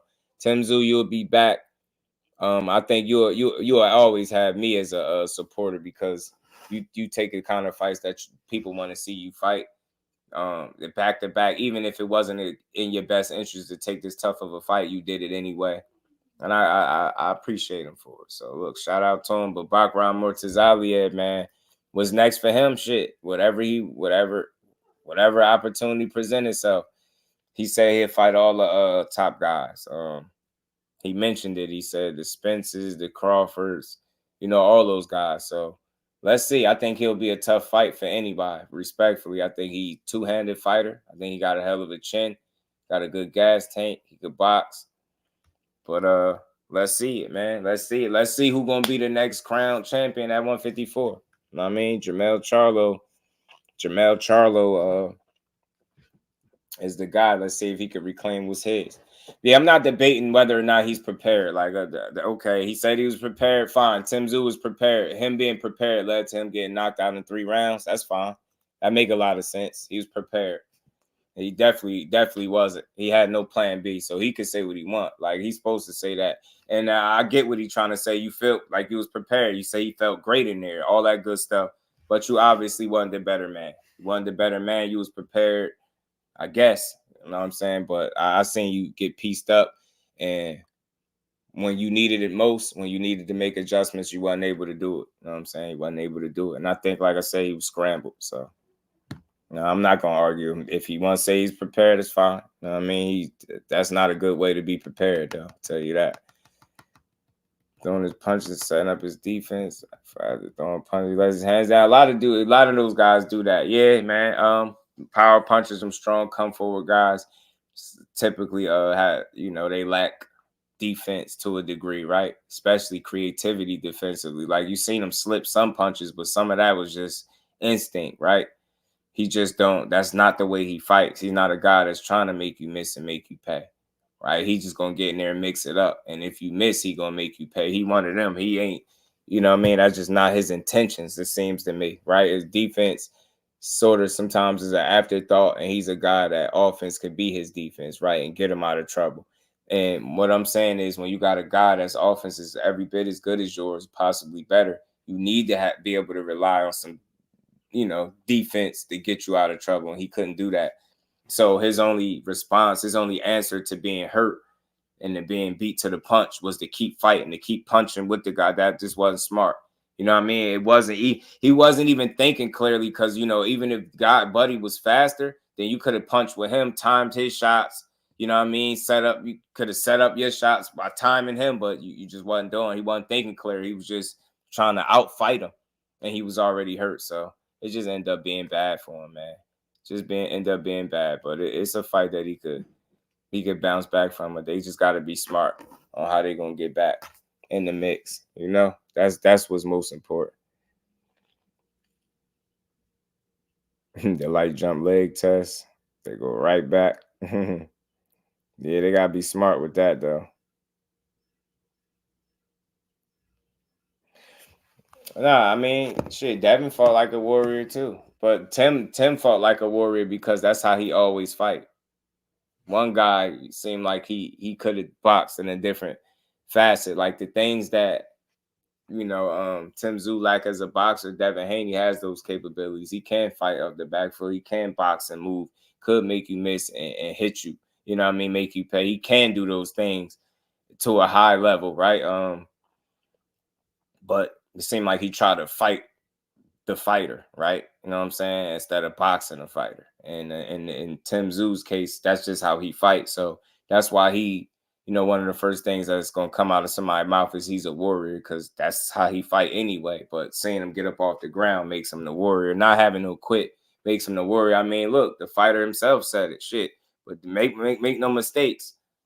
As much as he was a warrior, he made plenty of mistakes. Those two things both can be true. Yeah, he was a damn warrior, but he wasn't a smart one. You know what I'm saying, bro? He was a warrior. Wasn't smart. It wasn't a smart warrior on the night. He be fucking up. You know what I'm saying? He was messing up big time, bro. So, I don't know. We'll see. We'll see, man. You want background fight next? Virgil? I want him to fight any of them dudes. I don't got no picks. Because I'm a fan of the best fighting the best. Look, if you could get in there with Virgil, cool. Crawford, anybody, any top fighter, I want to see. Background Murtazaliev looked like the goods, and he looked like a real threat for anybody. He'll make a good fight, whether it's Charlo, you got Ramos, Lubin, man. Just go, the list goes on and on, man. It's deep at 54. I just want to continue to see 54 do what it's been doing. Mixing the top tier talent with the top tier talent, because you just never know who's going to win. Like I said, either guy could have won Saturday. Murtazaliev's got his shit off first, got his shots home first, and got the win. Straight like that. If it wasn't enough, the overhand right was like another hammer in between. Then that seemed like Tszyu studied to fire that off. Yeah, that's why I say I ain't going to argue if he was prepared, but it's tough to say you prepared in a loss that was that bad. You know what I mean? It wasn't like, and why, and again, shout out to my guy. I'm not arguing if he's prepared, but why I would even put up any resistance to that, because it's not like you got caught with a shot. You was beating him up, or you know what I mean, or you just going at it, and then you end up getting caught with a big shot out of nowhere. No, you was getting beat up, caught with shots, and then you continue to get caught with shots. It wasn't, he was never really at no point consistently giving as good as he was receiving. And that's why I say that to me, you can't be prepared, because then you would have been able to make adjustments as well. So, and the fight when it looked that bad, if you was prepared, in my opinion, it wasn't just like he landed like a lucky shot or something and hurt you and then start beating. Nah, he was beating your ass. Like he started beating your ass from the word go. Opening bell, he hopped on him, bro. Spence versus Background. Nah, listen, Spence, anybody's gonna be dangerous for Spence. If Spence gonna fight Fundora, he just need to go ahead and do that. You know what I'm saying? You just need to go to Crawford versus Background. I watch it. Bud versus Background makes the most sense. Cash, what it do, my guy? I watch it. I watch it.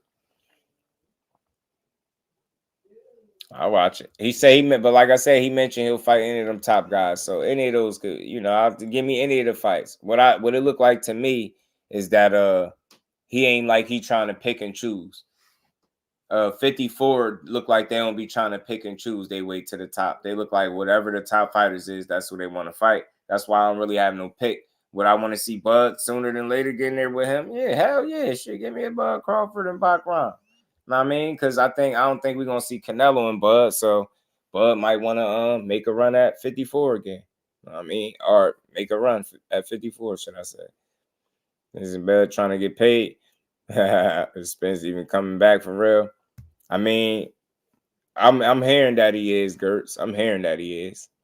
I'm hearing that he still is. But what the issue or the mystery, Gertz, is when. You get what I'm saying? Because we've been hearing it for a while. But I'm not surprised by no immediate or no, I ain't surprised by a lack of an announcement, because of, what he was going through, from the loss to the politics of boxing, the back and forth stuff with Fundora, him having to find another trainer. I'm not surprised that it's taking some time. But I would hope for his sake that he get back in sooner than later. I'm seeing him in pictures and stuff like that. He looked like he keeping his weight relatively down. He looked solid. Like he don't look big as hell. He don't look bloated in the face. He looked like he in some type of shape, for real, for real. I ain't gonna say fight shape, but he don't look like he's some bloated big ass dude. So hopefully we see EJ sooner than later, man. Because like I said, I ain't counting the dude out. He gave me so many good fights. After one loss, is no way in hell I'm asking that he never fight again. You get what I'm saying? Without it being some like obvious major health concern. Like that is something we ain't know about, of course. But other than that, you lost one time. Let's see what he got left. Simple and plain. Some overconfident, arrogant. I think he's very confident, Big Supreme, but I don't know if I get arrogance from Tszyu. Me personally, like just watching, listening to him speak. He's definitely confident, bro. He's definitely confident, but I just think it was a dude they thought they can beat. Just like any other fighter. I know he knew that was a tough fight. There's no way he took Bakram Murtazaliev lightly. I don't think it was that. I just think his plan, Murtazaliev plan A was better than his, was superior to his plan A. For real. Fox Australia called him arrogant. I hate that, man, because it's tricky, though. I don't know. Do you get that from him? Because I can't tell them how they interpret Tim, but I don't know. I think Tim think he better than these dudes, just like any other fighter, right? I think he thought he could beat Bakram. Like, yo, I'm going to beat him just like I beat, anybody else. You know what I'm saying? Oh, yeah, I think he was just talking. I think he was just talking, though. You know what I'm saying? He was just talking. We can't buy that. Like, he was definitely just talking. He know he wasn't stopping that dude in 30 seconds. I don't think he got a 30-second knockout on his resume. You know what I'm saying? I think he was just talking shit. Oh, yeah, for sure, IVS. Absolutely. Trying to bulldoze people from the jump. Nah. And look, Cash, while I'm not going to crucify him for it because it's been successful all the way up until this point. You get what I'm saying, Cash? So now, and even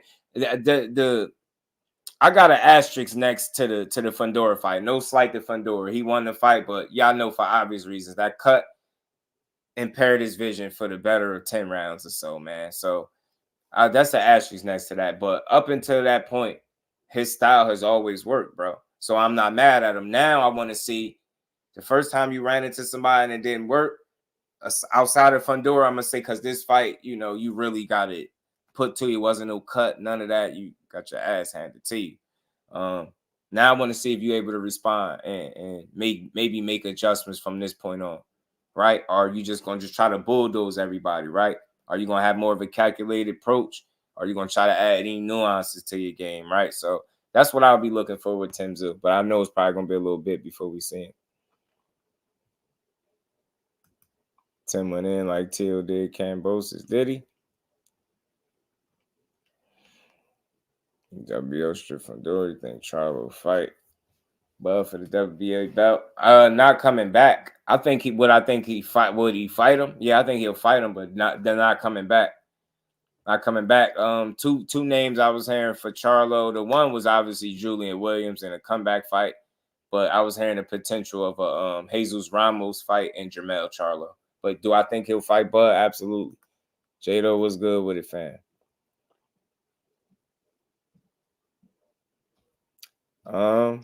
I don't know. I ain't no doctor or nothing, Tony, right? I always try to be responsible when I speak on certain things, but I think it was obvious to the eye that he had to be concussed. Then the fact that they was asking him questions and he kept saying he don't recall, like he honestly don't recall, and he wasn't trying to be funny.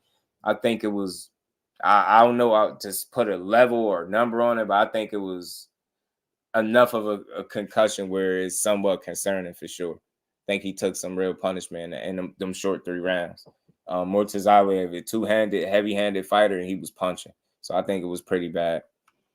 I think it was bad enough. I don't know for sure, but I think it was, obviously concerning. And the reason why I'll say that, because I'm not a doctor to diagnose the level of concussion, right? But just obviously being right after the fight, you saying you don't know, it's concerning. I'll say that, to say the least. And I just hope, and I'm pretty sure he probably went and got checked up and checked out and everything. This is the risk they run, but I'll be wanting to see fighters like that. You got to respect the Tszyu. Like Australia News can call him Fox Australia or whatever they can call him, whatever they call him, arrogant, but he fighting the right people. I don't care about his arrogance as long as he fighting the way he fighting, getting in there and actually even hurt. He's still trying to be a dog.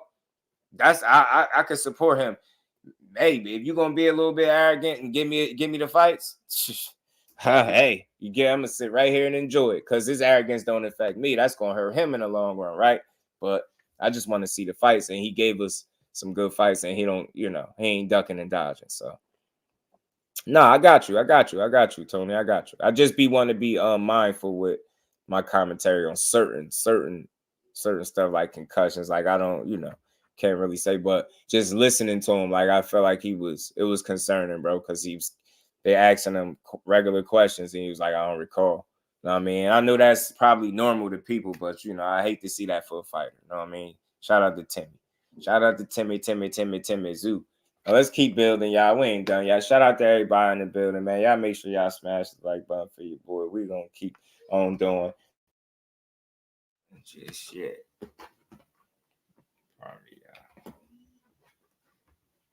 We're gonna get to some more stuff. But look, overall, shout out to the 154-pound division. At the top, it got some real hitters. I think on any given night, if anybody that's a top guy is not on their A game at 154 and one of those 50-50 matchups is made, either guy could lose. You get what I'm saying? Anybody could lose. I think that also speaks to the competitive nature of the guys at 54 too. I don't think that's a lack of talent or hunger or skill, none of that stuff. I just think you got guys that are really, you know what I mean? The competition is not like night and day where it's mismatch after mismatch. Nah, you putting them guys that's hovering around the top in there with each other. Either guy can win on any given night. If Tszyu would have got his better shots in on Murtazaliev first Saturday night, he would have got his hand raised. Murtazaliev just got his shits first. Just got the better of him. You get what I'm saying? That's what kind of fight that was, either you or me.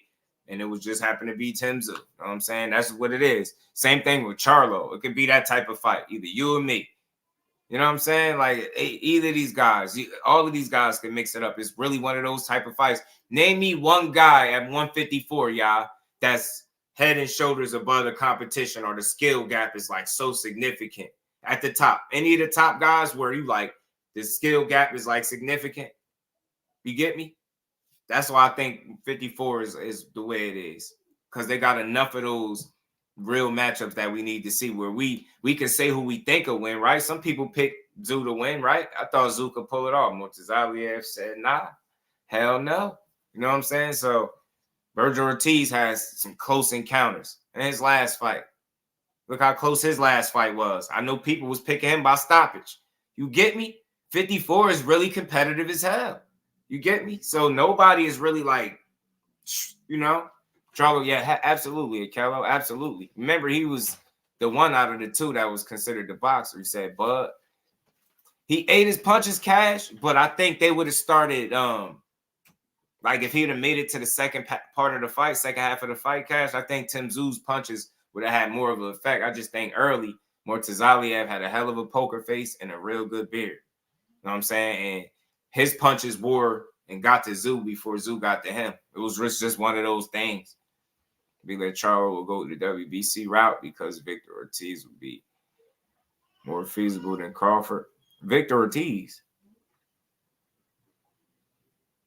Oh, Virgil. My bad. You saying Virgil. Got you. Just one Bud. One Bud fan. Think Virgil would have stopped Tszyu. On that night, he could have. On that night, for sure. I don't think Virgil will beat down Bachram. Ortiz beating that dude. Damn. Bachram looked dangerous, don't he, Cash? He looked dangerous. And the reason, tell me the reason why y'all saying that. I know the reason y'all saying that. Y'all thinking stylistically, right? Virgil gonna run right into him, right? He gonna play right into his hands, kind of like how Tszyu did. That's possible. It's definitely possible, bro. NPR was good. Fight could have stopped early. He was getting hurt bad. Yeah, I think realistically, I think he never truly got all the way back after the first knockdown. And I think by round 2, he was completely spent. He was done. I think he was done. I don't think there was no need to even go out for the third round, to me. Virgil's not a headhunter. Nah, Virgil be going to the body. Virgil throw great body punches. He throw really good body shots. Yeah, I got you. I figured you were saying Virgil. I got you. The body work will be the difference. Could be. That's a good fight. That's a good fight at 54, y'all. Bachram was in there boxing and thumping. I'm telling you, Cash, he was trying to punch a hole in Timmy, man. 7-0, Joe. My God, what's good with it, famo? What's good with you? How you feeling, man?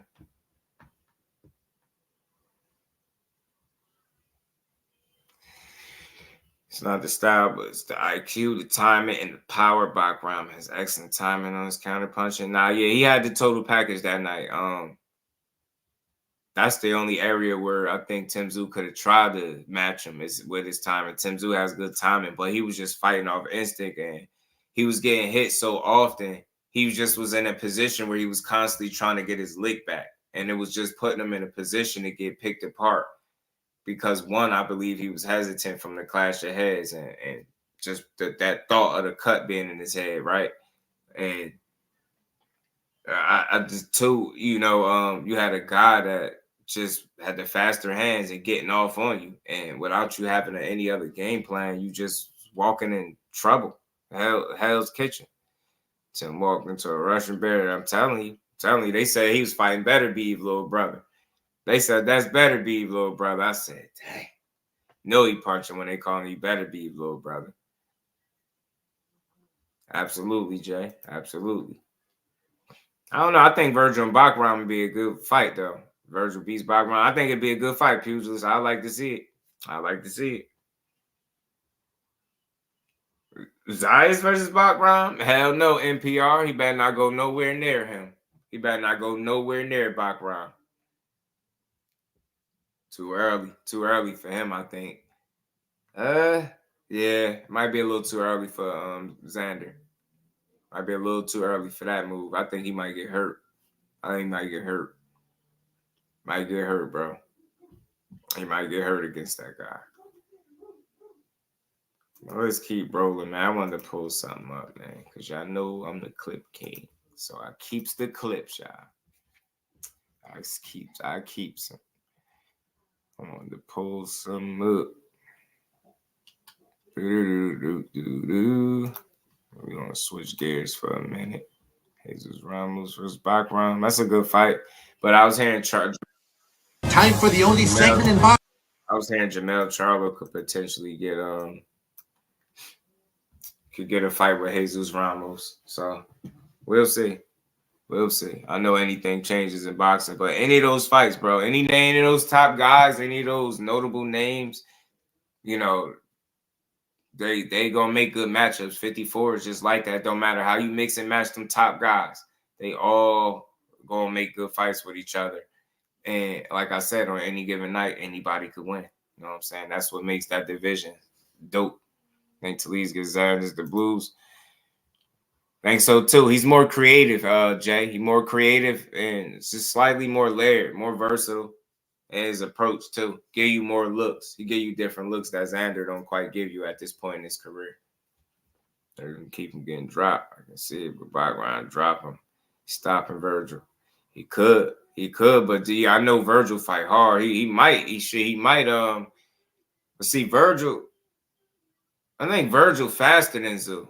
I think he got faster hands than Tszyu. So I don't think he'll beat Virgil to the punch as much. Dark Kent, what it do, my guy?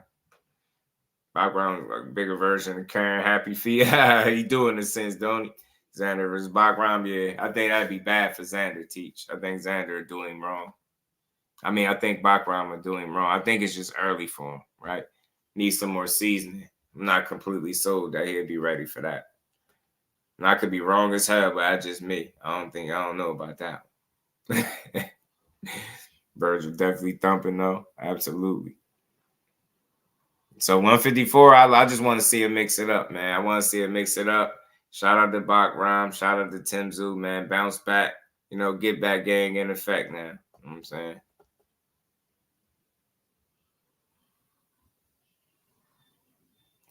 Oh, speaking of that, real quick. And last I'll say about that, because Jay, you just brought up something that you just you reminded me of something. What's good, man? How you doing? Best of luck to you, man. Thank you. I just realized it's kind of like Russian versus Russian, huh?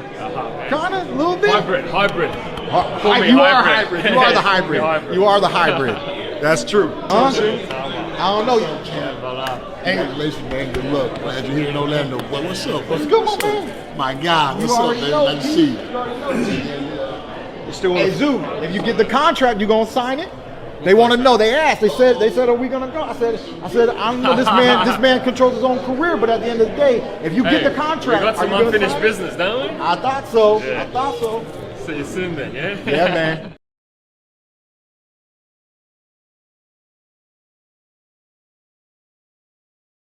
You know what I'm saying? Keep one time. It's your favorite time of the week. Time for the only segment in boxing. My bad. Right. But look, I think he'll if he get the right opportunity, that's the tricky part with Keith. If he get the right opportunity, I think he'll take it. I just think injuries plagued his career, especially the back half of it. You know what I mean? I think he'll fight him. He was gonna fight him before. I think the injury to the elbow was real. People said it wasn't. It was real. So I think he'll fight him. But I think in the meantime, he should embrace that announcer's role. I think he do. I think he should. You know what I'm saying? Shout out to Williams Cole. Yeah, becoming a new IBF 168-pound champion. Now he gotta hope that Canelo don't feel like he want to be undisputed again and go seek that belt out. You know what I mean?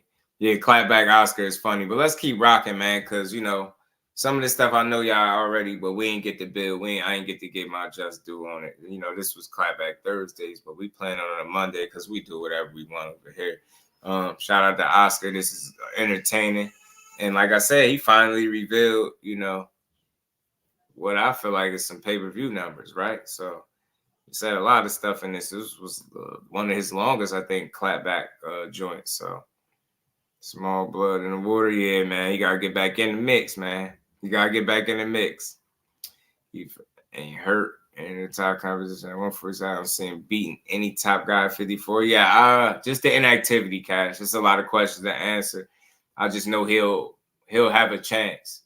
You know what I mean? He'll be able to compete with whoever he get in there with, but he gotta get back in there sooner than later. Because if you don't use it, you lose it. But let's get into this, man. Let's see what Oscar had to say. It's your favorite time of the week. Time for the only segment in boxing that gives you the facts and makes you laugh. It's Clapback Thursdays, motherfuckers. All right, we took a week off since news was slow, but this week is a whole different story. This is long overdue, but I had to get the legal facts in order before clapping back. A few weeks ago, the Haneys filed a lawsuit in the state of New York against my fighter, Ryan Garcia, for battery, fraud, and breach of contract. The Haneys also named my company Golden Boy Promotions in the lawsuit because they want a full accounting of Devin's fight against Ryan. In other words, they want to see my books. They don't believe the fact that Garcia Haney only did a little over 300,000 homes, and they've been paid what they are owed. They want more money that doesn't exist. Number one, Bill, we live in the same fancy neighborhood in Henderson. You could have knocked on my door and simply asked to see my books. We have told you over and over that this fight just didn't sell. Those are the facts. Number two, you guys are suing Ryan Garcia for battery? You do know your son Devin is a professional fighter, right?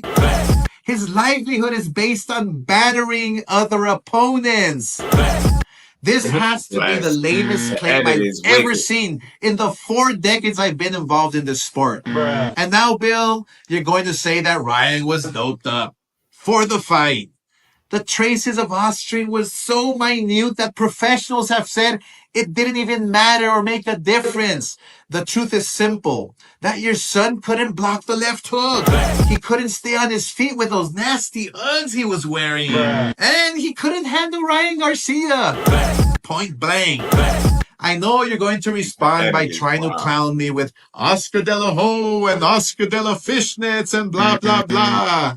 But we are all still waiting to hear the facts from you, Bill, because we all watched that fight and we can't unsee it. Oh, no. And just when we thought things couldn't get any worse for my buddy Eddie Hearn, Bruh. they did. Bruh. Dimitri Bill suffered his first loss last weekend, further proving that the Matchroom curse is a real thing. But before we get into the enormous L, let's check out what Eddie Hearn had to say about Clapback Thursdays. I liked his one last night. I mean, probably that video took the entire day, and the editing was really good. I mean, it did make me quite horny. Huh? You're horny? Losing makes you horny? Disgusted. 14 main event fighters of yours lost this year. Bruh. That has to be some kind of record.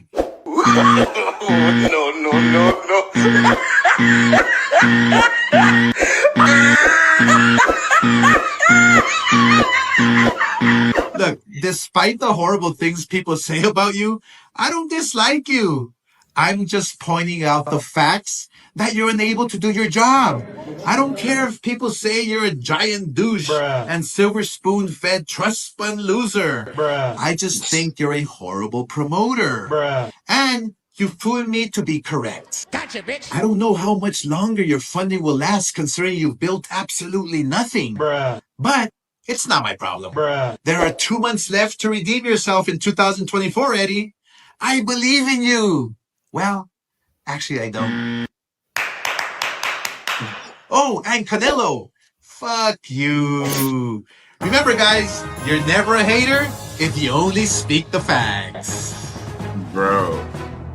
Yo, this man is an entire idiot, bro. I don't know who in the hell convinced Oscar to do these, but this is hilarious stuff, bro. I'm not gonna hold you. It's pretty funny, man. Look, I get it, man. It's the promoter stuff. It's the promoter stuff. That's pretty funny. Like, they're gonna go back and forth. You heard even Eddie Hearn himself giving him credit for his edits and his clapbacks. You know, he said it made him, you know what Oscar just said. You know, Eddie bogus for saying that too. Eddie, you bogus. I heard you. You ain't have to say that. You could have said the edit is dope, it's funny. You all that other stuff you talking, Eddie. You get your little zesty ass on. But anyway, I thought this was funny, but you know, look, that lawsuit stuff is that lawsuit stuff. I'm not even into even discussing that at this point, but I thought what was interesting was him speaking about the numbers and speaking about 300K. And I feel like at no other point did he really speak about the numbers up until now when they talking about seeing his book. So, I mean, shit is better than 150K or 50,000 that they said Regis did, him and Regis did, right? So at least that if it's at 300K, then it would have doubled his highest numbers, right? I think it was 150 with him and Loma. So that's one way to look at it, right? So is he a super big draw? We obviously know that's not the case, but I do think Ryan didn't do themselves, you know, the fight any good by just carrying on the way he did. He made a lot of people feel like he wasn't even gonna make it there. And I think the way he turned it into kind of a shit show, it made people kind of lose interest in the fight. You know what I mean? I think at first he initially was bringing interest to it. I think people was intrigued. Then I think it just got to a point where he just started looking like a head case, and I think that turned off a lot of fans from even caring about it, especially when it comes to going in their pocket and paying their money for it.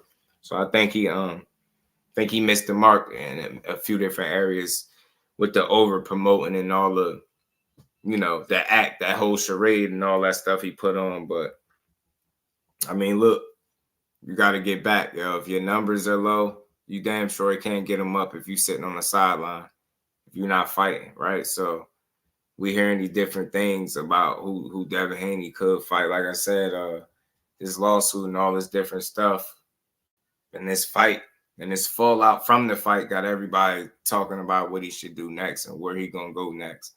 I don't know exactly where he goes from here, but my question is he coming back this year? If not, when? You know what I mean? And is he looking to come back at 140? You know what I mean? I'm starting to hear the different whispers. I see somebody that's one of the creators that's close to him saying something about him and Blair Cobbs possibly fighting. Listen, I think that'd be a good fight for him, bro. Yeah, Clapback Thursdays is funny. Don't mess with Texas. What it do, my guy? How he fight? He promoted it and sounds crazy, right? You know, that's how you know he's so foolish. He don't even care how he like, it is what it is. He just that's how unbothered he is by it all. He like, man, you know, because he chalking it up like the 300K is a reflection of how he don't sell. Cause he like, man, Ryan and Tank did this, you and Ryan do this. It's like, it's cause of you. You know how Ryan Oscar will try to spin it. So it's like he don't even care. He don't even care that the fight didn't do that well. He just over it. You know what I'm saying? So I do think that's crazy. But the numbers, to speak about the numbers, I mean, look, I'm not fully surprised because it had a lot of people thinking that fight wasn't even going to take place. So, I mean, it is what it is, man. I say like I've been saying, I'm rooting for Devin to jump back in there and get his. I mean, he ain't got to fight Ryan for me to pay attention to him, but I just want to see him get back in there with somebody. You got Blair Cobbs. Like I said, Blair Cobbs been trolling crazy. Ryan Garcia has been trolling crazy. Let me get Ryan's dad off the screen real quick. Ryan been trolling crazy, been talking crazy. You know what I mean? He said the whole world seen this. Nothing Bill Haney says tries to explain whatever take what I did to the son this year. You have sued me and tried to dictate the rematch terms. Hilarious. My job is to stay in shape and be ready for the next step. Said, go win some fights, Devin, and maybe I'll give you another chance. You don't see tickets, and he must have meant to say you don't sell tickets and you can't compete with me. I destroyed you like you stole something. I understand I live in your head rent-free, but really give it a break. Everyone is annoyed by your complaining. I don't think your son will ever be the son, and that's sad. Huh? I don't think your son will ever be the son. Oh, or the same, maybe he's saying, and that's sad. I'll destroy him every way because you didn't stop the fight when you had a chance. He said, man, this is Ryan, boy. Ryan been going in, huh? Moving on to bigger things. And when I come back, I'm here to show my dedication to being a great at this sport. I believe that part when I see it. That's Ryan talking more trash, taking more shots at the Haneys. Talking trash. I'm not surprised by anything he say and do at this point, bro. Not one bit. And he went on to still post the highlights and the clips of the fight. We already seen that a million times, so I don't need to play it. But that was Ryan Garcia, basically,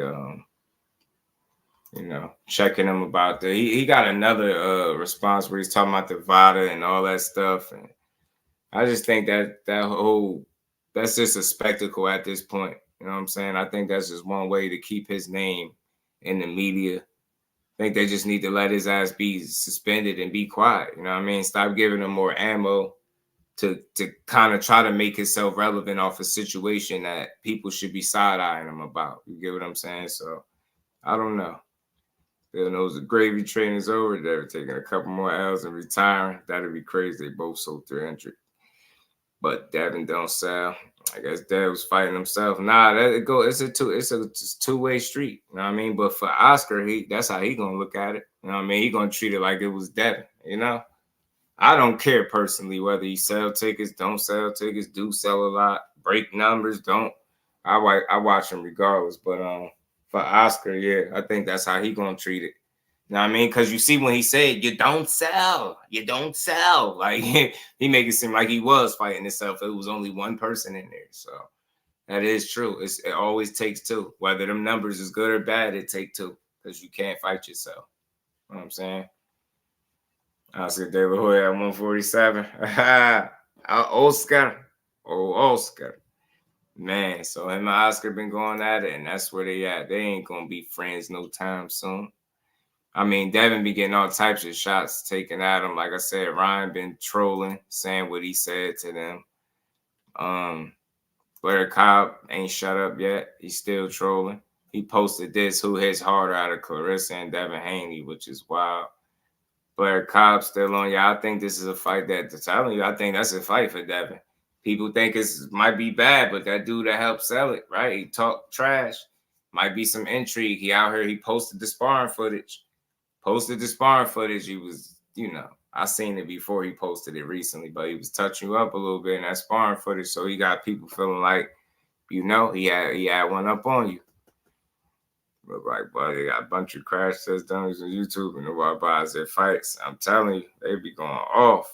So shout out to the Hanos clan, man. But I think they really need to consider beating up on Blair Cobb or fighting Blair Cobb. I think so, bro. I think that'd be a cool fight. I think you need to go to 47 and beat up Blair Cobb at 147, man. Go fight him at welterweight. Kirk Douglas, what it do, my guy? How you feeling, bro? Go fight him at welterweight. Go see what it's hitting for up there. You know what I mean? Go see if he got something for you, man. That's what I think at this point, because it seemed like everything else falling out. You know what I mean? Go ahead and fight Blair Cobb, man. He been asking for it anyway. Go ahead and give him what he asking for.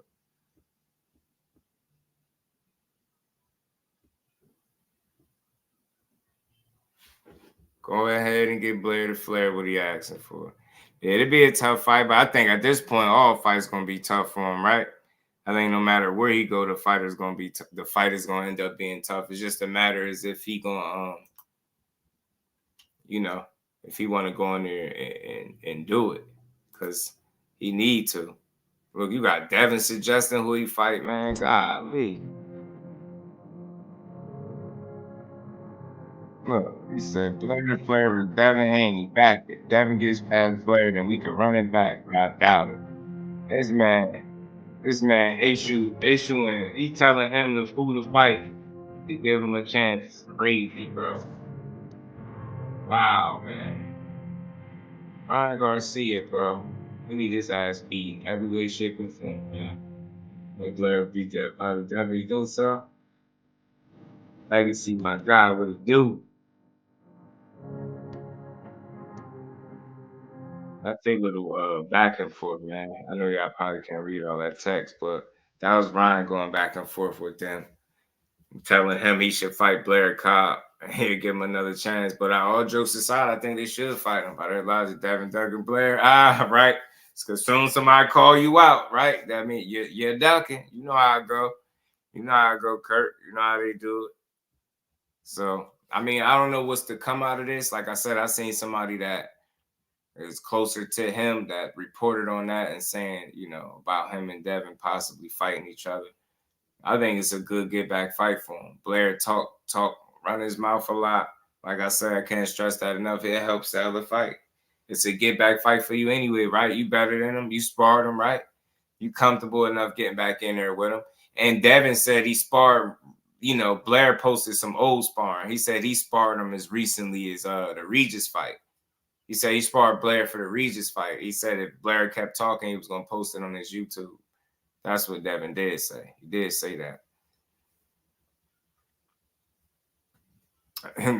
That's what I'm saying. Like Damon, he trying to get in the mix, bro. Blair want that bag. He do. Yeah, that's what I'm saying. Yo, look, I'm busy. He is a late bloomer, bro. That's why I look at him the way I do. He ain't the biggest name. He took a loss. You know how it go. But he tries to do things to keep his name in the mix. And he'll get in there and fight. He's not a trash fighter. He's not trash. Blair Cobb is not a trash fighter to me. He's just an awkward guy. And he's still unproven. And he ain't got a whole lot of time because, he's 34 going on 35. So that's why I think he go about it the way he do. He say he the most exciting man. He talk about fighting anybody. He do whatever he going to bring some attention to himself. And the crazy part is, I think he'll take the fight if he get offered it. I do. Blair can fight. He got some skills. He's just an awkward guy. He's just a strange individual. You know what I'm saying? It's a strange individual. They say, on what network? What's that? You said, what's on what network? I'm glad that gets a dance partner. I'm tired of discussing a Ryan fight. Yeah. He needs to put it behind him. Need to put April 20th behind him, bro. 420 behind him. Yeah, he never dropped it. Yeah, he never dropped it, Dre, my bad.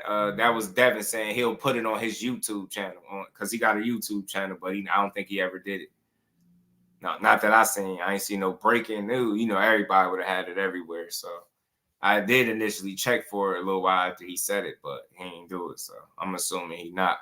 But Blair posted the footage of him getting off on him a little bit. And it's sparring at the end of the day. I don't go too crazy at that, but this is what it is, man. Blair having fun at Devin Haney's expense. They don't work together on multiple occasions, so they familiar with each other. Blair is a troll too, man. We all know this. He was trolling Boots. Like, come on, man. He was talking about how he the most feared man in Philly and how he'll do this and that to Boots. Like, if he a troll Boots, he definitely gonna troll Devin. But I think he'll fight Devin. Boots, he had to prove it to me that he'll really want to fight Boots. But Devin, I think he'll fight him because he'll be coming up to his weight class. He feel like he got the ups on him. He sparred him before, little stuff like that. So I definitely think he'll fight him. Oh, you saying on what network would it be on? Devin and Blair Cobbs. Damn, bro. Don't come on, Dre. Don't get out of here, bro. Don't come here asking me all the difficult questions, bro. Nah, that's a good question. I know why you asked it, because you figure what network is Devin gonna fight on, right? Who gonna put on a fight between them two, right? I think somebody asked that the other day too when I was speaking of that. That's a good question, though. I wonder, because you figure he not with Bob, you're not with Eddie. Who are you with? That's a good question, bro. Don't come here and ask me difficult questions. You making me think a lot, smart guy. What you say? You making me think a lot, smart guy.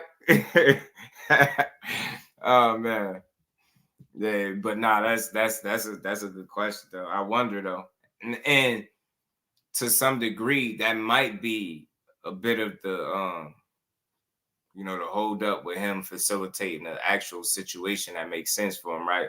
Who is he going to do business with? Because if he had did the Parrow fight, it would went through Eddie Hearn. He'd have been working with Eddie. Now that it's not Parrow, who he going to fight?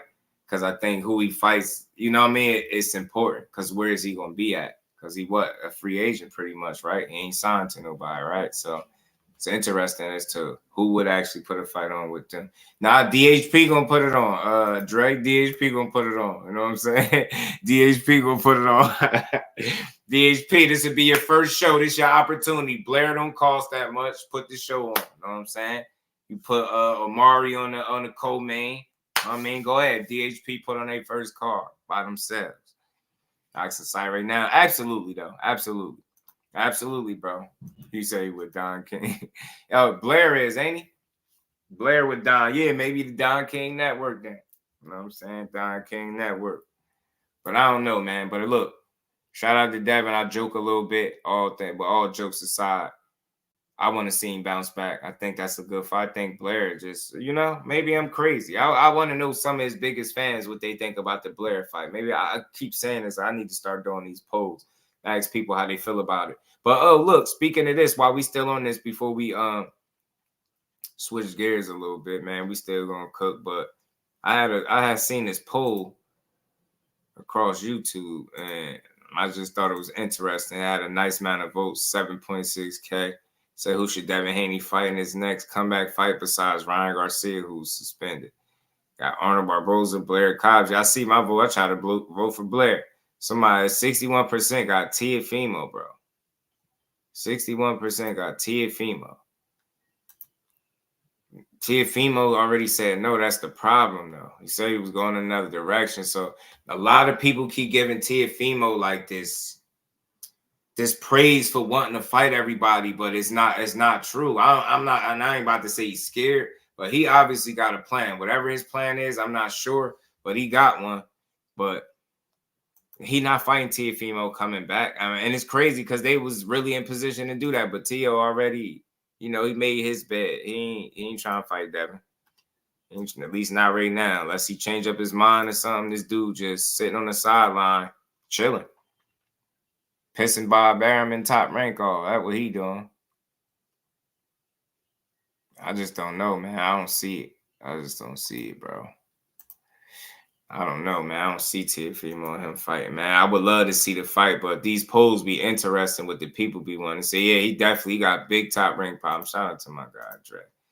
Blue suede shoes. Zoo heard to upright his whole career. Had to upright his whole career. He was a train wreck waiting to happen. He makes some mistakes, blue shoes. He definitely makes some mistakes. But I just look at it this way. He's one of those guys that he had to learn that his style, his way, he needs a plan B. And I think Saturday, that's something that he could take away from the fight. You need a plan B. You know what I'm saying? You need a plan B when things are not going right. You know what I'm saying? But I think Zoo is who he is. A tough fighter, come forward. He always going to give you a good challenge, right? Because not everybody is going to be to do to him what Bakram Murtazaliev did. That's something I know. And styles make fights. And when you got a style that is being in the fire and coming forward, and that's you fighting a guy that's very similar, and he getting home first, shots is heavier. You know what I'm saying? That's what's gonna happen. It's like whoever get there first, whoever shots get there first was gonna be the guy that went. You know what I mean? Saturday, and unfortunately for Tszyu, it was Murtazaliev shots getting home first. You know what I'm saying? But it's a learning experience, bro. He could learn it. You know what I mean? Be even more prepared. Like Thrill was saying, he said he was prepared. Prepare even more. You know what I'm saying? Prepare and make sure that you got that plan B on standby when plan A don't work. Yeah, Kurt, they be hurting their own guy with that. Some of the great boxers, their head too high. Connor Ben, Marcus Frazier, Chavez Jr. List is endless. Research it. Now, it's probably a lot of examples of Blue Shoes. I wouldn't even argue that, but there are some that don't. But you know, that just probably just a good observation from you, bro. Humble Dragger, what it do, man? And you should fight a world level opponent, not elite, but someone who's gonna give him work to improve on. Yeah, I was hearing initially top 15 opponent. And then we started hearing about the Parrow thing, which would obviously been a champion. Now we know Parrow and Hitchens is fighting, so that's out. We know what Haney potential asking point was for $5 million. That's what Eddie Hearn was talking about, right? So we know that's not happening. We know certain options are off the table. That's why I say at this point, it's just about getting back. I mean, you don't necessarily got to be too picky, man, but I think you go beat up a guy like Blair. Cobbs is doing a lot of talking, shake off some ring rust. I think people would be entertained by that fight. I really do. Now, shout out to Humble Dragger. I appreciate you, dog. Power can be a gift and a curse, shot. I mean, going to fall down when you hit them, and that's a fact. And the thing is, what do you do, Damon, when the power is not affecting the current opponent how it does everybody else, right? Do you falter? Do you go by the wayside? Do you have a plan B? Can you make an in-fight adjustment on the go that's going to keep you in the fight and keep you being successful till your power eventually starts to wear on this dude? And unfortunately for Tszyu, those moments never presented themselves because dude was giving better than he was getting. And he was constant, he was consistent with his approach, and he's constantly being successful, landing at, I think, slightly over 50% clip of power shots. Like, you can't allow that. You just can't allow it. You won't last. So that you know, got to be able to adjust when that's where it becomes a curse, because some guys become so intoxicated by the power being successful that that's what they become accustomed to. They rely on it almost to the point where you see the first time they put in a space where that's not working, they don't usually know how to adjust or what to do now that the power is not being effective. It's almost like sometimes you see people be lost, right? Power ain't doing what they thought it was going to do. They don't have a plan B, so they start getting picked off. It's real. That's why I say, man, versatility is key, man. Especially at 54, you want to have some layers. Like, Charlo's a good example of a guy with some respectable power, but he can box his ass off. You need that. He can be responsible defensively. You need that as well. You know what I'm saying? So Tszyu gonna learn that the hard way. But they said they want to fight. See, Tszyu and what's his name? Tszyu and Devin Haney. But not even Bob know what's up with Tszyu, man. He said Tszyu sometimes act like he has a screw loose. I like the kid, but I can't figure him out. I swear I said that same thing. I don't understand him. And he makes no logical sense. He signed the extension with us first with the Jose Pedraza fight. That didn't happen. Then we did another fight with Sandra Martin. He signed the same extension. So it's there in black and white. So in other words, Tszyu, you ain't going nowhere. You might as well fight, or your ass gonna be on the sideline, buddy boy. You know what I mean? But let's keep rolling, man. I know y'all got a chance to see some of this back and forth between Lamont Roach and Gary Russell Jr. And, you know, just fans typically how they always respond. They feel like Lamont Roach is not fully focused on Tank Davis, and he needs to lock in and stop responding to Gary Russell. And I understand that, but I be wanting people to realize they don't be in the gyms 24/7. Like, it don't be taking that long for them to respond to certain people. It don't mean they're not focused on their fight. But I just feel like it's a matter of, as a man, you hear something going on, you're going to respond to it. And I think that's what Lamont Roach is doing. So you see he has something to say to Gary Russell here, and he tagged him. You know, he said, boxing ninjas keep hollering my name like they can do something with me. Last time I checked, I was the only one that's a champ around this MF, he said. Ninjas think you're retired. Start what you're doing, bro. Nobody don't talk about you. If a ninja bring you up, what you hating? Said, because you ain't get to fight, come to the gym and show me. I'm not a dog, little guy. He said, come to the gym and show me not a dog, man. So that was Lamont Roach responding to Gary Russell. Gary Russell did an interview that I'm about to pull up. He was doing some chit-chatting about the situation, so we're going to get to that. Tank showed layers with crews, absolutely. Absolutely. He showed you if the power is not necessarily having the effect that it has on everybody else, what could you rely on? What do you have to fall back on? And Tank had boxing skills, footwork, defense. You get what I'm saying? A chin when he did get hit. So he showed you layers, like exactly, versatility. Pugilist, my guy, what's good with it? Turkey needs to do a 154 tournament in 2025. 154 is so deep. For the whole call. Yeah, 154 Murderers Row. I seen that somewhere too, a Murderers Row 54. Shout out to Pugilist. Appreciate the support. And we ain't never got a box again. Well, right. well. I already been getting these back, but now it's time for you to get your just due. So you want money on y'all? Shout out to my brother Skills. What's good, bro? Pushing Tank to fight everyone, but not pushing Dev Cortil to fight anyone.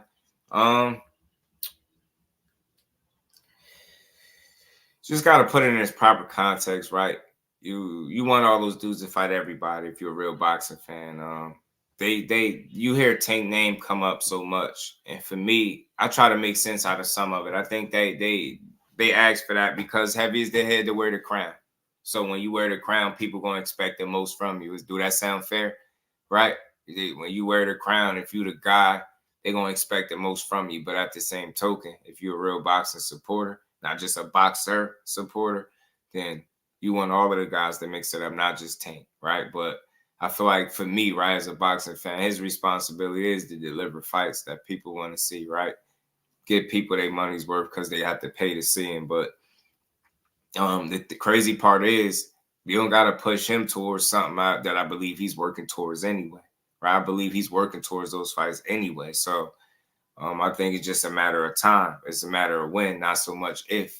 And I think these guys will be in the ring with each other. You know what I'm saying? So that's what that is, right? People feel like he got more control over his career than certain other guys, right? He got more say-so, and, you know, his team will do what he say do. So people feel like you should be demanding this guy. You should be telling them you want that guy. Take more control. And some of it is a valid argument to a degree. But like I said, you don't have to push somebody towards in a direction that they're moving towards, right? And I think that's what I see with Tank. I see him moving towards that. I've always maintained it. He proved me right with the Loma fight. Nobody could make me think any different. And I think, you know, Lamont Roach is just, unfortunately for the fans, it's just a fight that presented itself because of their plan A didn't work. And I think that's what that's what it's all about. You know what I mean? That's when it's all said and done, that's just what it is. So you're going to hear people push and say what they want to see Tank do because they feel like he's the oldest too. So he should have been fought this one or that one. And it's not about how old he is. It's about when the opportunities present itself, right? So it's just about being realistic too. And you're going to push Tank to want to fight all these guys. You should want to see all of everybody else mix it up too. Because like I said before, unless Tank is the only, you know, world-class fighter, then, you know, we should be demanding that from everybody, right? So another thing too, I'll say, and I'll end it with this, Kurt. You know, a lot of people are emotional when it comes to those specific fighters that you mentioned, right? So, and they kind of telling themselves the more they expect from Tank, they kind of telling you how good they think he is. They're not going to say it in that exact way, but those are the clues. So when you hear people unnecessarily hating, expecting them to do stuff that they don't even expect their favorite fighter to do, there you go. That's them telling you in so many words that he's better than what they letting on. That's their way of telling you, I think he nice. That's why he need to fight Tszyu. That's why Tank should go to 47. That's why Tank should go to 40 and be great. Like those are them because they feel like he's more than capable of doing that. So some of that stuff is actually a compliment. It's just not straightforward, right? But it's a compliment because that's what they think of him. You wouldn't ask for him to do those things if you didn't think he was capable of doing it. So It's a testament to how good he is, how great he is as a fighter. Creator Tournament 54, when PVC has most of the dogs. He gonna be missing if he can't get them to do business. LaMarcus, it won't work. Gary Russell turned to a hating little guy. He just comes off that way. I truly don't think he hates, but I think after years of saying the same thing and not doing nothing different to position yourself, it comes off that way. So I get why people say it, but maybe some envy there for sure. I don't want to say you hate the guy, but he definitely feel like he feel like he should get the same respect, and he probably don't. And I think that kind of builds up some of that natural animosity as a competitor. Like he feels like he's a dog. He don't duck X, Y, and Z. He do this, he do that. Tank is only fighting this and that. You get what I'm saying? This is a whole thing with him, but I think he definitely would love that position he in for sure. Shout out to my guy, Steph. Man, Turk can work with PVC. He should. Yeah, that's how they be. That's how they be, Kurt. That's why I try to, take the stress out of the conversation, man. That's all. They just compliment Tank. When they asking for stuff that they ain't asking their favorite fighter, that's what that is.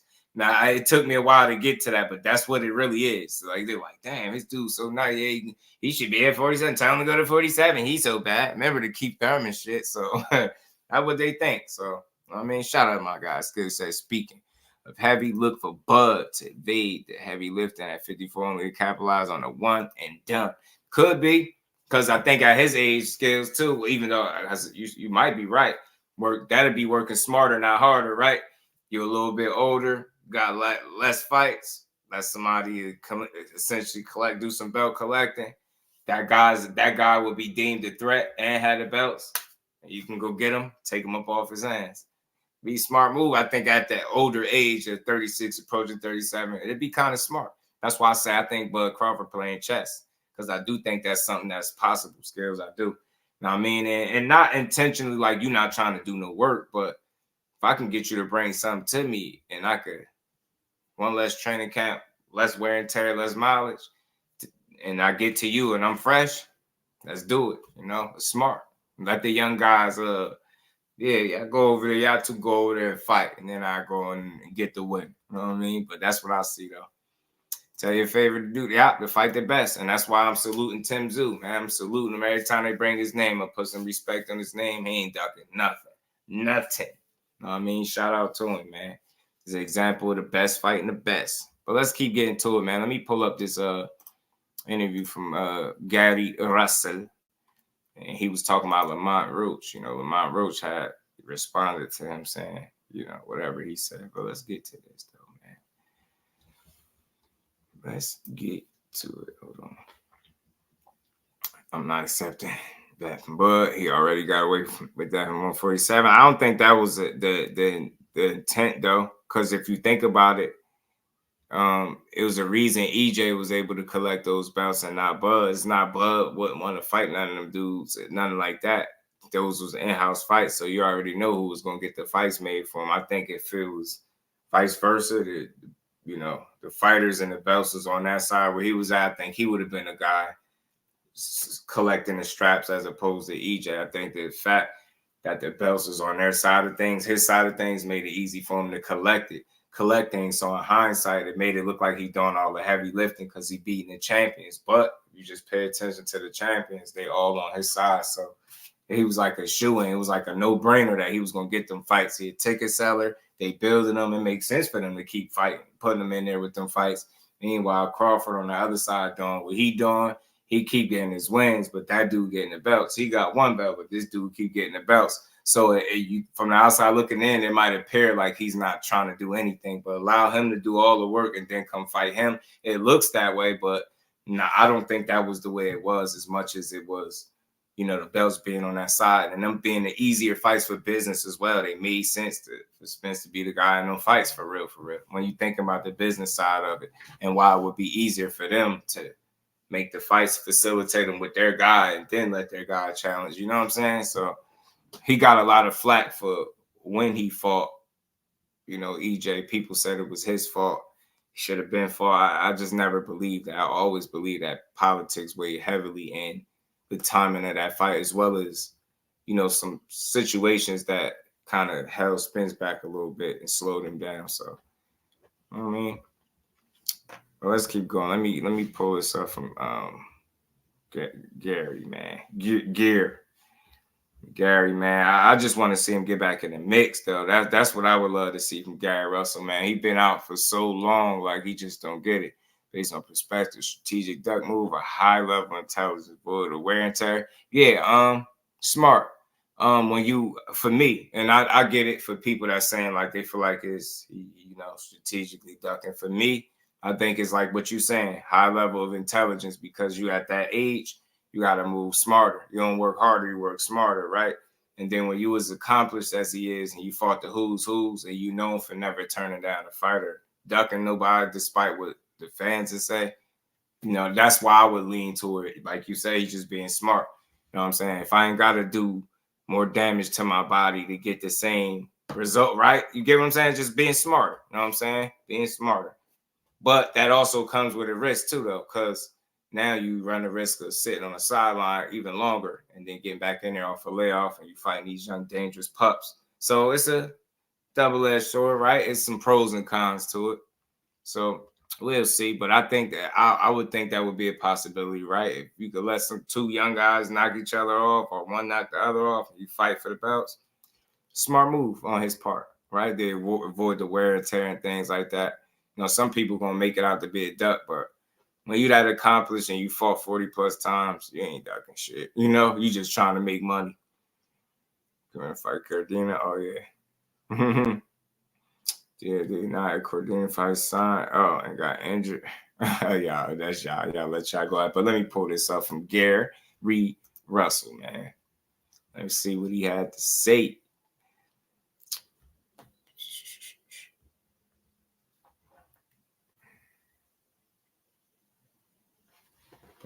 Man, you know what?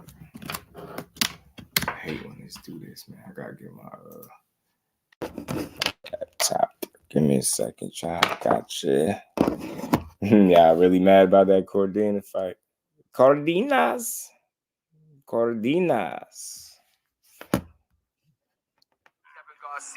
aka the Puerto Rican Kid KG. This is Fight Hype, and I got my man, the one and only Gary Russell. How you feeling? It don't matter, man. This shit gotta get done anyway, man. No matter how upset or good or great or bad your day is going. As long as you breathing, you gotta deal with that shit anyway. So ain't no point to making excuses. Let's just get it done. Facts, bro. Only one way to go. Keep pushing forward. 100. Gary, look, we're gonna get right to it. I got a few questions for you. The first thing I want to ask you is, last time I saw you, I was in Vegas. Your brother had a fight there. You know, he was fighting for a strap. It didn't go his way. I haven't spoke to either one of you since, so I just wanted to ask you thoughts on, you know, how your brother's doing coming out of that fight, and any plans for him going forward. Shit, well, I believe that iron sharpens iron. Unfortunately, we took a little minor hiccup in his particular last fight. I think it took for him to deal with something like that, for him to really get that fire lit up under him. He's ready. He understands the constructive criticism. And he's ready. He's definitely ready. That lit a fire under his ass. He's willing to listen a little more. He's more open to constructive criticism. And he's been turning up in the gym. As far as everything moving forward with him, he's supposed to be competing, I believe in December. He's supposed to be competing on the Javante card in December. Supposed to be competing on the Javante card in December. That should be a good jump for him. Just a get ready fight. He's already the mandatory challenger for whoever wins the fight with the guy. What's the guy name that he fought? Puello. He's the mandatory challenger of them two. Whoever wins the title, they have to compete against my younger brother. You know, so we're just trying to keep him focused. And he's young. He's young and he's still growing. He's still maturing. But he's ready though. Yeah, look, before that fight, right, the boogeyman, right? That definitely, it's not like people were raising their hands to get in there with your brother. Not at all. Do you think, because I heard what you just said, do you think that, you know, obviously his success maybe hindered him a little bit from, because when you start winning, you start forgetting about the things that got you there, right? Yeah, I think so, especially with a lot of younger fighters. I think he went out there and I tell my younger brother, in order for you to be great at something or good at something, I want to see you be equally as good in multiple different ways. Don't just be one dimensional being good at this shit. Especially if he ain't fully committed. If he ain't 100% locked in, like I think what they do deserve Aisha is a full-time coach. And I don't know if you can fully provide that level of attention to detail that they need if you still actively coaching too, right? Like that's just me. I could be wrong as hell, but I do think that's a lot, man, because you got somebody's career in your hands and it's tough. You get what I'm saying? Like how at some end you gonna be burning. It's like what my bro say, burning the candle at both ends almost. Because on one end you want to be a fighter, can you fully commit to that? And then on the other end you a trainer, could you fully commit to that? So you find yourself in a situation where they pulling from each other instead of working and pulling in the same direction. They start to pull from each other. So it's like I think that's the question for him to answer, right? If you want to be the trainer, you gonna do this full time, or are you still trying to fight? Because when you get asked, it sound like you still want to fight, and rightfully so. He looked young. He ain't had no beat downs. He ain't been embarrassed and just beat all up like so. He still look like he got plenty of tread left on his tire, and he a smaller guy. He could hang around, seem like for a few more years easily and compete at a high level, but. Damn, I don't know if it's just all politics keeping Gary on the sideline. I just know for a fact from talking to people that know him, he ain't no damn yes man. That's for sure. That's for sure. And like I don't know, sometimes that don't work well with powers that be. Maybe you harder to work with. I don't know. I don't want to put no jack on him, but he's a hell of a talent, man. Healthy and at the top of his game, Gary Russell has always been entertaining to watch. But the biggest issue, I think, and why you get the criticism, because although he's very very vocal with how he feel and what he think, but we get to a point where we've been hearing it for years and you never get to see him fight. So it's like, at what point do you start fighting these guys, bro? You know what I'm saying? Right. And it could be that too. It could be that. Yeah, they do. They be hating, but shout out to my guy A1 Hoop Zone, man. Hate to say it too, stubborn. But we actually go hire a coach. Yeah, could be. Yeah, y'all making great points. Tim was good with it, fam. Shout out to A1. So let's get back to the rest of this, y'all. Let's see what else he had to say. He's gonna get to the Lamont Roach stuff. But you are accustomed to using your sludge with the trainer stuff. You need somebody that's gonna be fully committed, because I think for them to get to the level that they want to get to, they're gonna need that kind of attention. They need that. They need the most out of a guy. And with Tank, that would be his last fight. Probably will, Kurt. I mean, this particular job requires for you to use the fucking Allen wrench. I need you to be just as efficient with using this Allen wrench as you are using the sledgehammer. And I think that particular fight, it was a learning curve. It was a learning curve fight. I think he learned from it. He was ready, and he won Braille. Yeah, he want him to win. He want that boy. He want that boy to win. He want his leg back. Hell yeah, he want his leg back. Yeah, no doubt. Hopefully we see him soon. And you mentioned he's going to be on the Javante card. So. Yeah. And my biggest thing is, like I say, he was 17-0, 17 knockouts, some shit like that. I didn't want him to get so caught up off of just a knockout.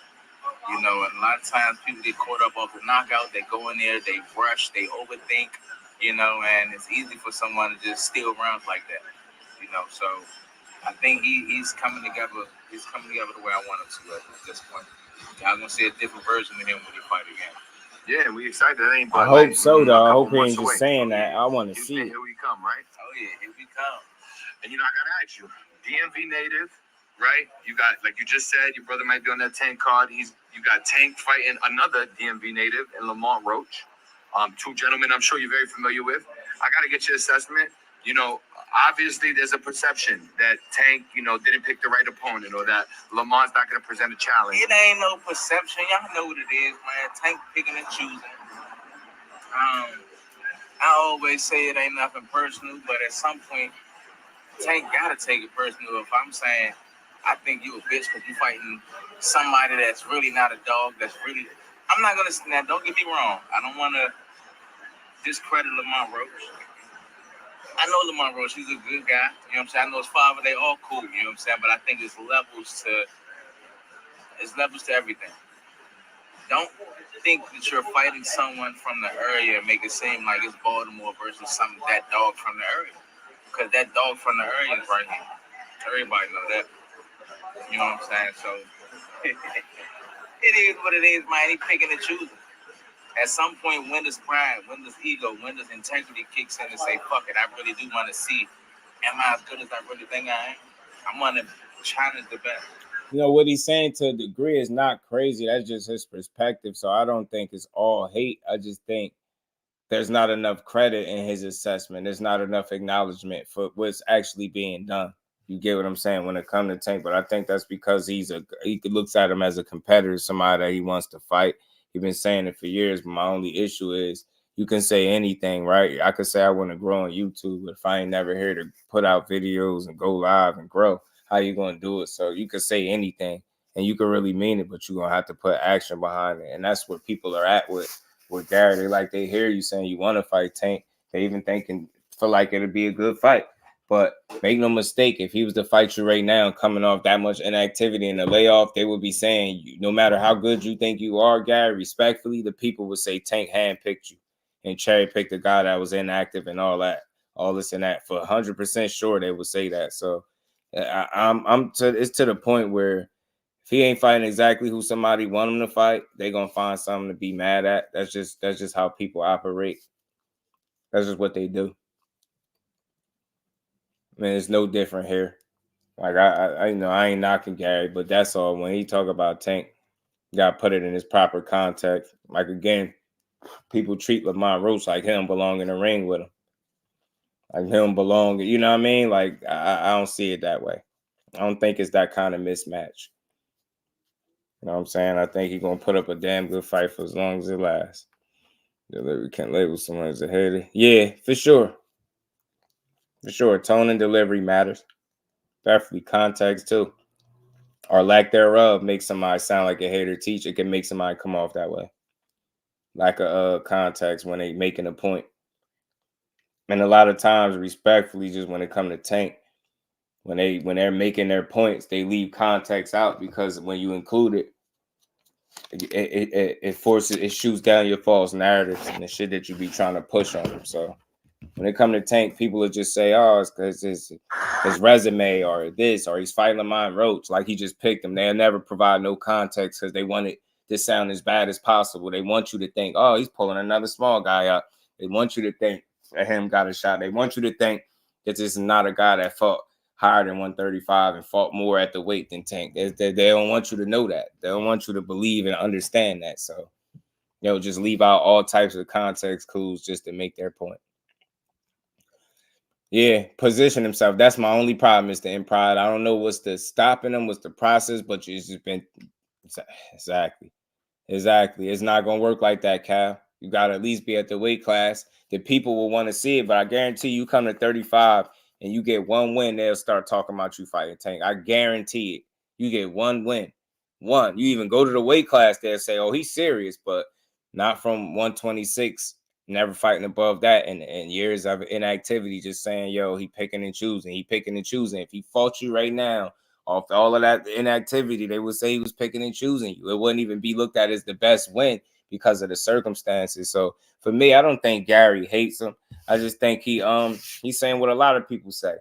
But I think, in making your point, a lot of times context is left out. So that he's not going to say all of the stuff that we already know. He's going to say the things that help him make his point and try to, because he want to be looked at as a guy that should be picked to fight Tank. You know what I'm saying? So I don't necessarily think he hate, maybe some envy there because he feel like he's willing to fight him and he won't fight him. He feel like he in position to. If you say you want that fight, you can get it, but you don't want it. So I get it, but you know what I mean? He's still putting in work in the meantime is all I'm saying. That too, Gertz on either side. Yeah, when people fanned out, you know what I mean? It's annoying. You know what I mean? It do get annoying. But we keep playing this. That in the sport today. So on that note, let me ask you two questions, and I'm definitely gonna ask you about yourself and a recent message that you sent out. But tell me this: does Lamont Roach have a chance to win this fight? I think anybody that steps in the ring has a chance at winning the fight. I'm not going to say that he doesn't have a chance at winning. No, you just told me a second ago. Stop it. Ain't no perception. Give it to me straight, Gary. Can Lamont win this fight? I'm gonna give it to you straight. All I right. think we can get there. Tank can get injured or get hurt the day before, and something could occur. And if Lamont shows up, he can possibly win the fight. If I feel as though if they're both 100% healthy, who I think will win, I don't think Lamont is going to have a chance at winning this fight. You know, but I can't completely count him out as well. You know, I will never completely count him out. But in my personal opinion, no, I don't think Lamont's going to win the fight. I think it'll be interesting in the beginning half of the fight. And during the later half of the fight, Tank going to start walking his ass down and going to start touching. You got 10 KO if you had to make a pick, or you think go decision? Only one guy's taking him there. KO or TKO, one of the two. Got you. You know what I'm saying? KO or TKO, one of the two. I think it's just a money grab type of thing for Lamont. You know, I think he'll get a little money, but it's not that career defining shit. Yeah. Tank fighting Lamont Roach is not a career defining fight. I mean, it's not a career-defining fight for Tank, but it is for Lamont Roach. It's not going to be a career-defining fight. I mean, people going to have a career-defining fight when that's like your third, fourth option. You know what I'm saying? Again, I think context matters. I don't even want to get into the whole thing, but, you know, I think Tank bar has been raised. It's just weird. I don't know, man. I don't know. I always thought Loma was the right move to make. You know what I'm saying? I always thought Loma, like, if you can't fight a guy because he's 36 years old, then Bud Crawford might as well retire. You notice when Bud Crawford fight people, don't nobody say, like, somebody trying to fight a 36, going on 37-year-old Bud Crawford. But they'll do that with Lomachenko, like his age is an indictment on him not being able to perform. Lomachenko has showed you as recently as his last performance that he's still a world-class fighter. Why not fight him coming off one of the best wins he had at 135? That's one of his best wins at that current weight class. Why not fight him when you're a current champion? You get what I'm saying? I think it makes sense. His age is not an indictment. Again, notice something. Pay attention to something. When Floyd was in control, I'm not even about to play musical chairs. When Floyd was in control, you heard all this, you know, half-ass, you know, oh, he gonna sick Loma on him, or he gonna get Loma on him. It wasn't filling him in. You hear Bob Arum blaming Floyd and all of that. So that wasn't on Tank. All that shit from years ago. So he couldn't fight him because he wasn't making his own moves.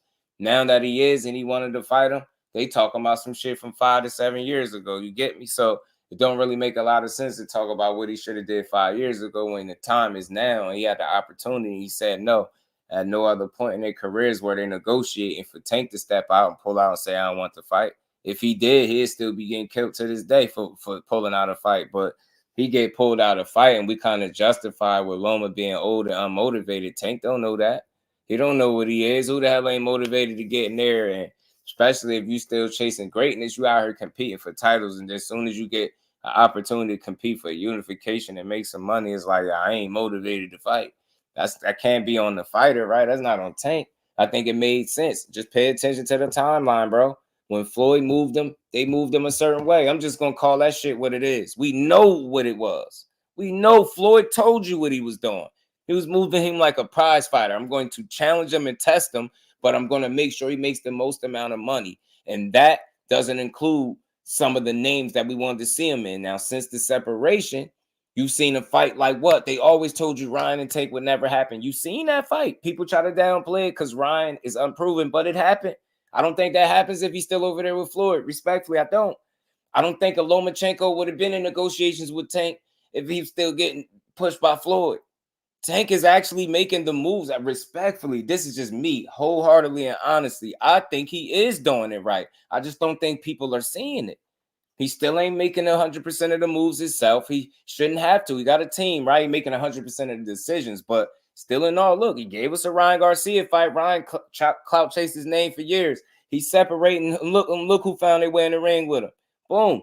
You get what I'm saying?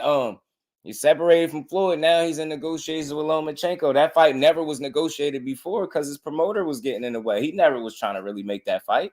So that's the issue. You get what I'm saying? That's the issue. People blaming him for something that he had no control over. And then they using his age to justify the talking point. Doesn't matter if you're 40 years old. Opportunity comes when it comes. Andy Cruz like 28. Andy Cruz 28. With that, like, you get what I'm saying? Doesn't matter how old he is. When you seen when he was in control, when he was being pushed by Floyd, you see what was going on. He wasn't making the moves, which is probably why they was beefing anyway, and they button heads. He want to go one way, he want to go the other. We see what Tank trying to do. He trying to get you the fights. He just tried to. And then what did they do? He get the Loma, and they like, why you want to fight him now? It's like, what? This dude is a world champion. What we talking about? It's only one Shakur. It ain't that many people. It's not as deep as what it is. So Loma was one of the absolute best names to get. Absolutely was. It was. Shakur wasn't on the table. It wasn't. It was Loma. So it's like, I can't be like, why did you try to fight him now? That's because you're in control. I know the answer to it. I know why you're trying to fight him. You get what I'm saying? Because you're in position to be able to, say what you want. And when you got a guy out the way that was moving you how he wanted to see, how he seen fit, you get what I'm saying? Now you seeing the fights that you probably want to see. Now you seeing the narratives fighting. Oh, he don't fight black fighters, athletic fighters. Frank Martin checked both of them boxes. You get what I'm saying? Well, he was unproven, but he was supposed to fight him. He should have fought him. It's on his side. There's a lot of shit that makes sense. People say he's 30 with no fight of significance.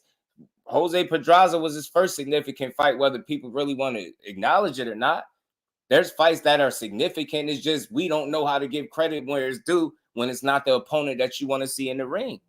The fact that we still debate whether or not this man has done anything in his career after 30 fights is crazy. That's tough, man. We don't give credit for shit. Who is it that he absolutely should have fought within these 30 fights by now? Did y'all see when Floyd started fighting all the names? Like, aside from I'm talking about, did y'all see some of them names came after 30? Do y'all know that? Y'all use his age like it's an indictment to say he can't make the fights. You know what I'm saying? Here he is trying to give you a significant fight, but we saying a guy at 36 years old, it's not a good fight because he's 36, coming off a knockout win where he didn't lose a round. Think about that. Man, think about where boxing is. Boxing is in a very bad place where we could make it seem like it's a bad thing or you're singling a guy out that didn't lose a round in his last fight and just got dominated. You get what I'm saying? Yeah, I want to fight him. He looking like the guy to y'all, ain't he? Okay. Ain't like I'm trying to fight him coming up tooth and nail with Devin Haney or losing to Teofimo or losing to Salido. None of that. No, I'm fighting him coming off of one of his best performances. What do you mean I can't fight him because he's 36? What? So Madrimov shouldn't have fought Bud because Bud is 36. Nobody should be asking Bud to fight nobody because he's 36 years old. See how crazy that sounds? The standard is different. Bud's supposed to fight everybody. Lomachenko is supposed to get a pass for being old, the same age as Bud? Hell no. Hell no. No, hell no, bro. No. Bud's still challenging himself. This dude don't got to challenge himself? Hell no. Get in there and fight. I like Loma, but I'm just telling y'all, I'm a real boxing fan. Momentum matters. Performances matter. Lomachenko was looking the best he's looked in quite some time. Now, although Kambosos, we get it, but he still had to go out there and get that work done. He was surgical. Very precise, sharp as hell. Good, sharp, crisp punches, man. He was boxing his ass off. Beat the hell out of Kambosos, and I get it, it's Kambosos, but it still showed me that, Lomachenko is a world-class fighter. Why are we mad at Tank for trying to fight another world-class fighter? Because he's 36? What are we talking about? You get what I'm saying? He should have wanted to fight him. That's what I'm saying. He should have wanted to fight him. Oh, that's you coming off. Yeah, you looking sharp. All right, I want to fight. Nah, I ain't motivated. Now you talking about retiring. You know what I'm saying? For me, y'all, I'm not tripping on Lamont Roach. I know Loma was the plan. After the Lamont Roach fight, I want to see where he goes from here. I think it'll be a name that we want to see. If I'm wrong, we're going to talk about it. But that's why I'm not tripping, because I think that's what the initial plans is, to give us what he wanted. So I think he got significant fights. It's just subjective whether or not you know, what significant is to you. Like, it's not significant to you, but for a man to fight 30 fights and people don't acknowledge none of them, that's a big misrepresentation of what he been doing. You know what I mean? Outside of name every fighter that he should have fought right now, and watch how short the list be. And you telling me because those names are not on the list yet, that he ain't did nothing? No significant fights. Then he try to give you a significant fight right in your face. They shitting on it. Because Loma 36. He looked good in the ring, bro. He can fight. Still at a high level. Shout out to Boxing Hackers. Remember I said it's just Roach versus Tank. Doesn't represent DC versus Baltimore because Roach doesn't represent the guy in DC. The Russell's been more of that. I mean, I agree with that point. Yeah, but I think he's from the area. I think it would have been more notable name, obviously, with Gary Russell, but I think Roach holds some weight out there for sure. And we ain't never got to box again. Well, right. well. I already been getting these back, but now it's time for you to get your just do. Shout out to Boxing Hacker. Yeah, I'm telling you, there was his management. You heard even Bob Arum said it's something about his promoter. He didn't even blame the fighter. He said his promoter. He wasn't making the moves. So now that you see him moving away, you see fights like Ryan happen. Diss it if you want. You see it. You see Frank Martin happen. Diss it if you want, but it's happened. You finally see the great Vasil Lomachenko be in negotiations when somebody else is not involved. We got to start really opening our eyes, emotion free, and just look at it and see what's going on. Damn, got a point. He is moving to those fights that people said what would never happen. Said Tank and Ryan would never fight. It happened. Tank don't fight black athletic fighters. He fought one. Tank was ducking Loma back in the day. He's negotiating with him now. Never once back in the day to ever duck him. But nobody sees it. It's like, nah, he still ain't giving us what we want. Trying to. I believe that. I really do. I wouldn't be up here saying it if I didn't believe it. I just don't see him as being scared to fight these dudes. You know what I'm saying? Or not wanting to give us the fights. You get what I'm saying? But we just got to acknowledge the moves when they're being made and put things in its proper perspective and context. Like, you see when somebody's making moves for a guy, we can't look at him and be like, you see, you doing this, you dug it. You know he ain't making them calls. Yeah, I know it. He said it. He told people.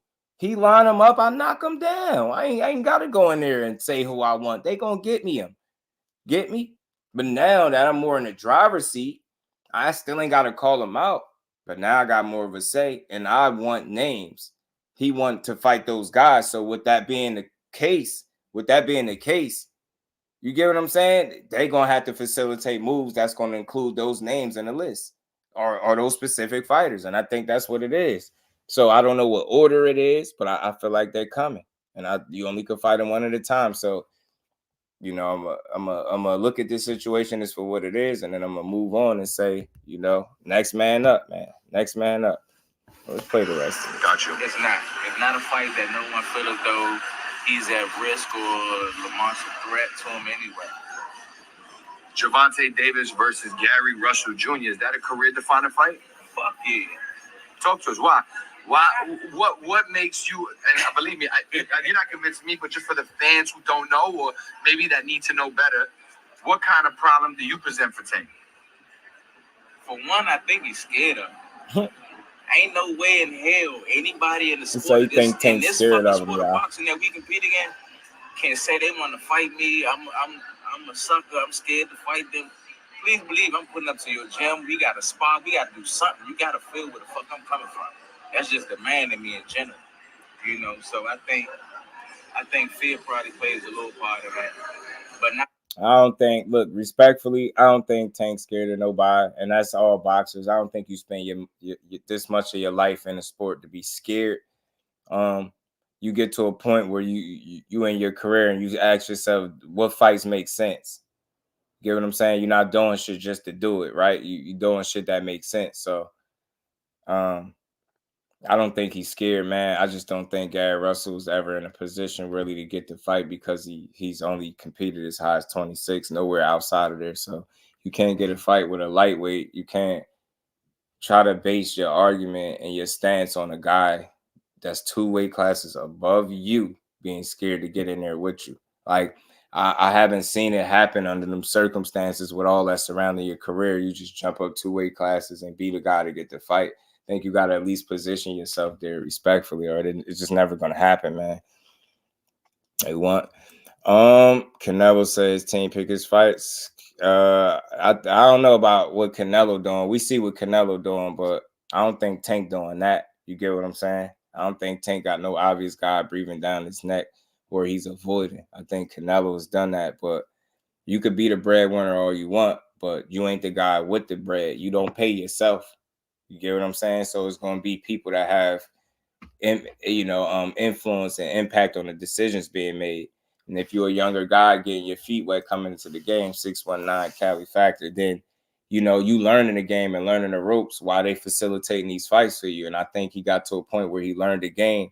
He wanted to move on his own. I think they butted some heads. Now you're seeing Tank move closer, like I said, to in the direction where he should. I feel like the minute that we knew that he really split up, and every fight from there, starting with, I think it was started with Hector, from Hector to Ryan to Frank and so on. I think from Hector on, I think for me, I can't tell nobody else, but when that's the first fight I know he was officially split and doing more of it, making more of his own moves and decisions or whatever the case may be. I look at it from right there and I'm gonna judge and see what fights that he get now that it's not one guy that's moving the way he wants to move your career. You got more say. So I want to see what you got planned for you and your team, right? Because they saying it's a list. They saying you got the people up there. So I'm just waiting, y'all. I'm not crazy. I'm waiting for it. But we keep overly criticizing this man and saying he hasn't done nothing because of with the exception of 2-3 names, it's not a reality. Like, that's how I really see it. I'm telling you, I've been around. I listen to how people say, Ryan, and never get in there, fight him, and end up fighting him. But I don't think it's no coincidence that he fought him when he was separated from somebody with nobody getting away. I don't think it's no coincidence that him and Lomachenko actually had an opportunity to negotiate this time around with somebody not being in play. So it's like we missing it all. We missing it just because we want to blame him for something that's not his fault. That shit don't go like that. These dudes don't do what they want. They can't just do what they want. Nope. Nah, he can't. Nah, he can't. And he should do all the interviews you want. You get me, Queen, but just be realistic. You can't keep calling. You can't say, you can't convince me as a realistic person that somebody's scared of you from 2 weight classes away from you. Like, I just don't even make sense, man. Hell nah. He fought big ass Ryan Garcia with that left hook. He wasn't scared of that. You're not scared to get in there with you. That's something to say to get it out there. But that man, there's no way you could really feel like that man's scared. I mean, boxing hacker, shout out to you. Just why do you think Shakur never fought Gary 126? He was the one fighter that Core never called out. You think it was somewhat of a duck? No, it wasn't no duck because, again, Shakur he wasn't going to fight him. You know what I mean? He don't make his fight. So that's another thing. Do he make his fight? Show me one fight in 22 that Shakur picked. It don't matter who he called out. That the call out seemed to work bad for him because he called people out just not to get the fights, and then he get accused of clout chasing. So calling Gary out would have been a waste of time, knowing the fight wasn't going to happen. It wasn't going to try to make it. Who was going to make the fight? Where Gary at? He's on PVC side and Core on top rank. Shakur wasn't going to make the fight by itself. You know what I'm saying? So I don't. Even Gary said it out his own mouth. He said Shakur. He felt like Shakur would fight. You know what I mean? So hell no, it's no duck. But people got plans, and I just don't think Top Rank and Gary was in Top Rank's plans for Shakur either. You know what I mean? Respectfully, that's what I think. You know what I mean? That's what I really believe. So hell no, you can't duck somebody that you didn't negotiate with. It's just a possibility because they was there. He wasn't even. I think he's still a little boy at 26, man. He moved out of 26, but I think he, a young man, should I say? But I just don't think that was in their plans as far as Top Rank. And again, that would have been crossing the street. Nah, I don't think they would have did it. And we ain't never got a box again. Well, right. well. I already been getting these bets, but now it's time for you to get your just do. Pick Bach Ramen to beat Tim and 1-500. Shout out to you, 619. Shout out to you, man. He forced the Valdez fight. It might look like that. He ain't forced the Valdez fight because he couldn't get it without Bob Arum. I think Valdez situation kind of happened because it was around the time that Terrence Crawford and Bob Arum was going at it, and it seemed like he made a move to kind of make him look a certain way to save face, but I don't think he forced anything. I think he did position himself, but I think ultimately Bob Arum had to be cool with it. You know what I'm saying? They can DC and represent DC are 2 different things, but knowing you're from DC does provide a bit of context to the ESC. That's Tszyu. Oh, shout out to my guy, Cav Cooley. He said Gary Russell thinks you can beg his way into a tank fight without earning. Yeah, you can't do it, or you can't just because I don't like to say guys are begging, right? But you can't just demand your way into a fight. You can't just trash talk your way into that opportunity. You know what I mean? But I know when he look at certain guys, he feel like they far less qualified or undeserving to get opportunities at him. So he feel like he should get one. But the only reason why I can't really level with him, because that would be different if you were actually at the weight class. But as long as you are inactive 26-pounder, it's not much of an argument that you can make for yourself. You get me? Let's keep going. Let's play the rest of this. Let me try not to stop. I was a world champion before Javante Tank Davis was even a professional fighter. My skill set, I believe my skill set completely outweighs him head and shoulders. You know what I'm saying? He's never fought or competed against someone that brings what I bring to this table. Enough said. You know what I'm saying? Yeah. That right there, it says it all. They would pick and choose. They not the type of people that would blindly close and be like, all right, fucking, I'm gonna fight him. I'm that guy that'll close my eyes and I don't give a fuck who they line up. That's boogie. It's a big difference. Yes. It's a big difference. So you think your experience, your mental, your skills, all too much for him to deal with? My mental IQ, my skill set, all that shit would be completely too much for time. There you go. Well, I hope you get what you want, Gary. You know this sport is tough sometimes and you just never know. But again, who thought we would have seen Tank versus Lamont Roach, right? There you go. Yeah, it can happen. But it can happen. History shows that. We'll see. I posted the raffle winners on the community post. Teach Cut Creator. Who else? Michael Gardner, and I think twice. Michael Gardner might have won twice. But yeah, I posted all the winners on the on my community post. And they did a live announcing the winners too. They did the live drawing and all that stuff. Tank has been fighting a lot of people that motherfuckers don't want to see him fight anyway. So I could have seen that coming. How much longer do you think he could do that? I don't think he could do that for much longer. I mean, I believe that the fans, as well as the media networks, you know, like yourself, that have the platform, have the ability to push. Y'all are the ones that's truly getting bamboozled. Y'all want to see the best compete against the best. And then the people that y'all feel as though is the best, they not trying to compete against the best. They rather fight somebody that y'all don't even know of. You never even heard of them. You know what I'm saying? Yeah. Everybody like, damn, why you fight this person? Why you fight this? Nah, that shit's too difficult for them. Yeah. Your favorite fighters suckers out here. Facts. We put a period on that and we're going to switch gears. Period on that. And that's Gary and speaking on how he feel, man. But that's nothing new. You know, he always had words for Tank, about Tank and the moves that he make. But I think at the end of the day, he just got to position himself. I don't think he can do it from the sideline, from the side where he at. It's just not going to work in your favor, right? You're not going to be able to get the result that you want. And here's Lamont Roach brief response. Nah, then the nigga keep talking about some no disrespect. Come on, bro. Like, come on, bro. You's a real fake nigga, for real. Like, you's a real fake nigga. Fuck is you hating for, bro? Every time you see me, it's what up, shawty, is that, and you know how you talk. Fuck is you talking about, bro? I'm really him. I bring any type of smoke to anything in my way. Fuck is you talking about? I am him in that ring. I'm him in that ring. You heard him. He said he is him in that ring. Well, look, people want to see the fight. I think him and Gary make a good fight, but again, it's just inactive. I just don't know what to expect from Gary and when he's going to get back in the ring, right? He's just been on the sideline for so long that we just don't know when he's going to get back. Even when they ask him, they don't know. He sound like he don't really sure, but he sound like if the opportunity present itself, he'd be willing to get back in there. But until then, he just, going with the flow of things. That's what it seemed like. They're up and inactive. Yeah, they'd kill him. They'd crucify him. They'd crucify him for sure. Also, you need to tune up before you fight Tank after 3 years? Absolutely, Terrell, he do. He do. Like, I don't really look at him as a hater. I just think it's the competitive nature of him, right? Them being from the area.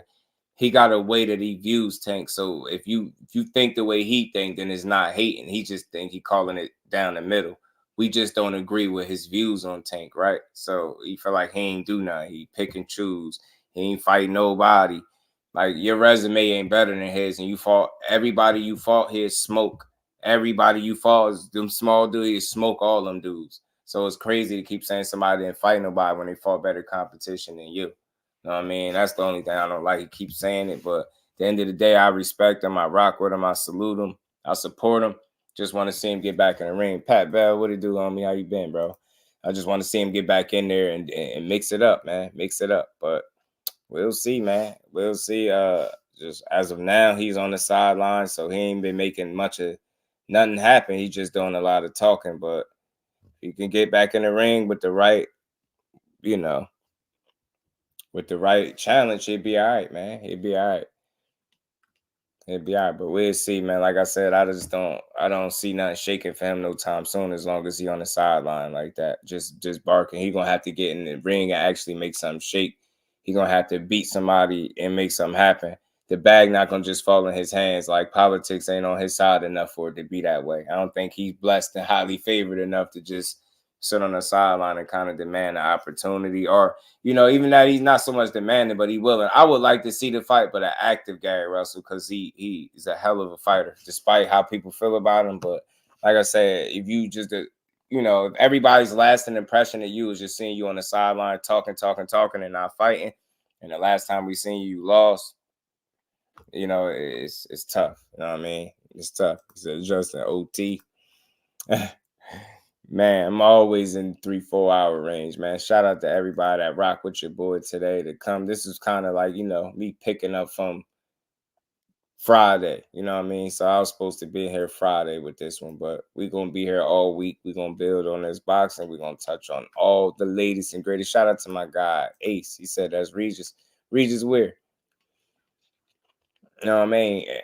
Keep saying 36-year-old unmotivated Loma as if he wasn't motivated to fight. Yeah, he was just motivated. That's what I'm saying. So it's tough. I get it, but it's not Tank's fault. Like, that's something that we never heard. Imagine if anybody else would have said that. We'd be crucifying the fighter.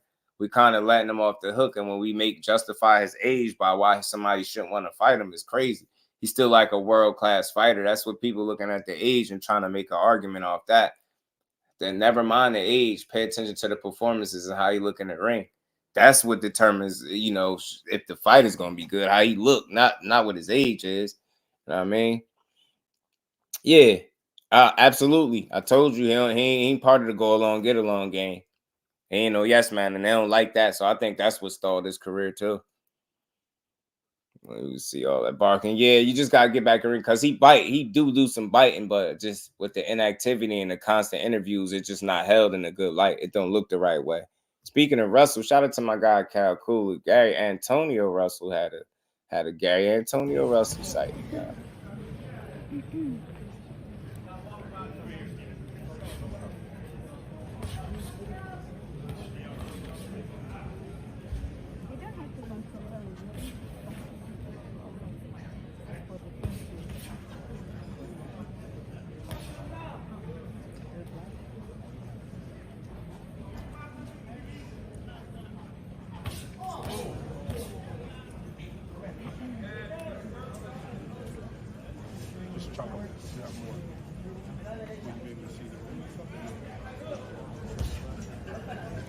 Picking them joints.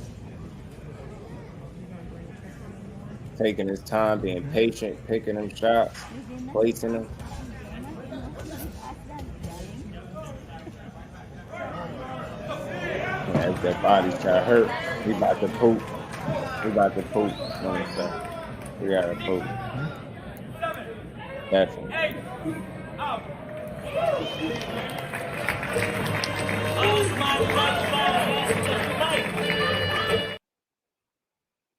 Yes, sir. Shout out to Gary Antonio Russell going out there getting that stoppage win to get back in the mix. I root for all three of the Russell brothers. Gary Russell Jr. could find his self back in the ring. I definitely watch it. In the meantime, we just gonna watch Gary Antoine and Gary Antonio, and two hell of a talents. I'm ready to see Gary Antoine get back in the mix. He got some smoke with Puyo. That is his big bro said he want to get back. So hopefully he can get that fight in the near future, man. Yeah. Nah, it's always gonna be some negative criticism. He gonna do it. You know what I mean?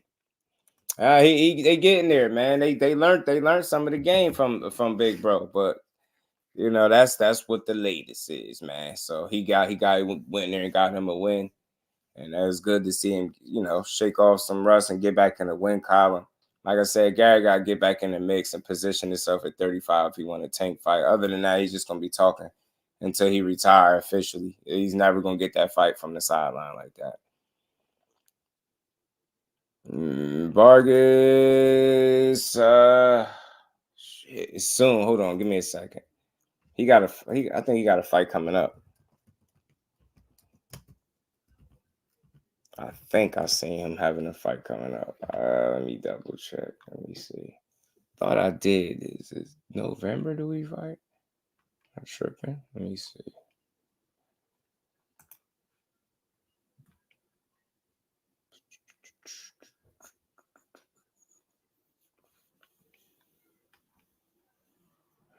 I don't see it, but I gotta look it up. But I thought he had a fight coming up soon, but I'll double check on that. I don't see it listed, but I gotta double check. Shout out to my brother Mike Kirkland popping up in the chat. How you feeling, bro? Always good to see you, man. So I think he'll be bouncing. I think he'll be back soon though. I gotta go double check, man. Check his Instagram. I could have swore I seen him post something about a fight date or something, a possible return month or something. I gotta double check, but I like Emiliano, man. But shout out to everybody in the chat, man. Another dope build in the books as always, man. I appreciate everybody that continues to pull up and rock with your boy. Everybody that hit that like button, that sent the super chat, that's rocking with your boy. We gonna keep building. Skywalker, what's good, my guy? How you feeling, bro? Oh yeah, Emiliano. The thing is, he top ranked, so they be keeping him on the top rank cards. That's why where you gonna see him getting all his work at. Don't mess with Texas, my guy, Mike Curley. Shout out to the fan, man. Much love to y'all. So overall, y'all, Tszyu, brutal knockout loss, but bounce back.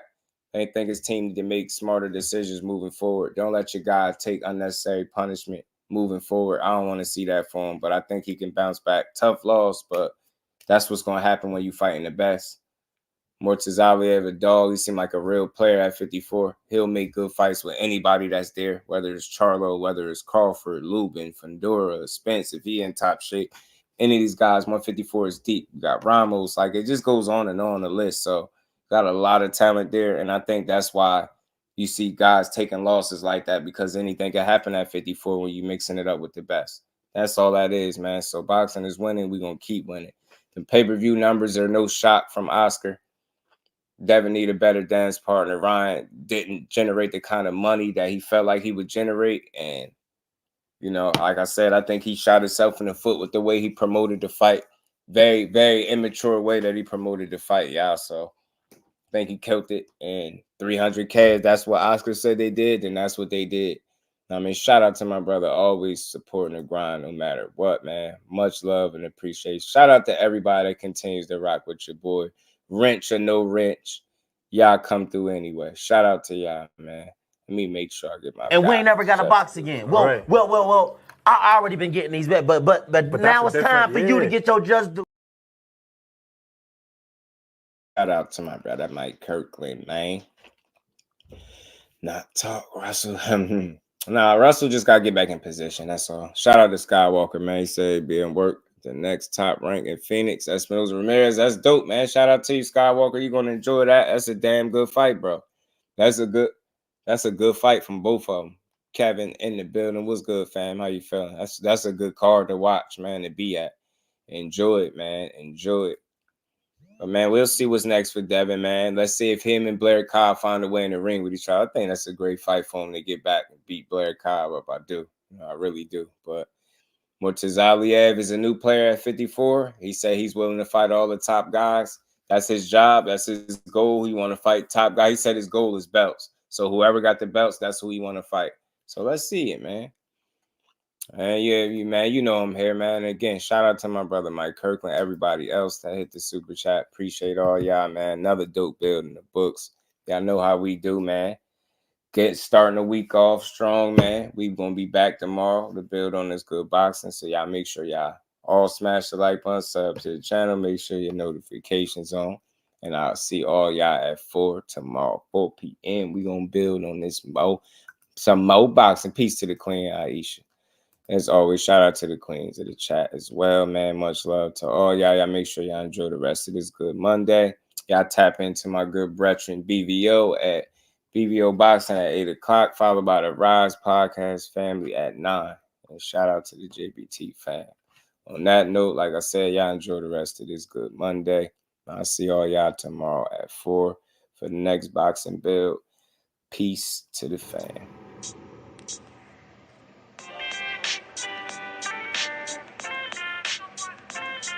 Yo, you know the deal. We back again.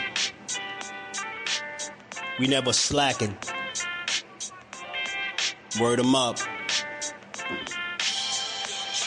Ladies and guys, whether if you drunk or you high, it's time to pay respects to the illest man alive. If you think you got a point, he'll shrink you down to size. And from there it's downhill like a slinky or a slide. Open your eyes, got a deep connection with the rise, so you might see him jump in whenever they go live. Peep it, his channel blowing up now, it's not a secret. With tons of exclusive interviews to listen to.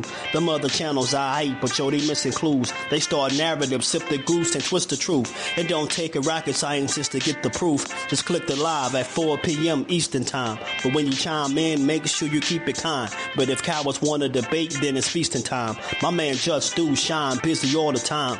Grind 24/7, 365. Videos he might have 365. My rhyme sick, they make you do a 365. You get a rich if you think you fit to survive. It's Jusdueboxing, time to click the live. Ain't no beginners, if you soft, you ain't down to ride. I crush you, respect too, it's Jusdu. He got the illest boxing show on the internet. The boy been a threat and he ain't even had dinner yet. Word 'em up. Yeah. You know what time it is.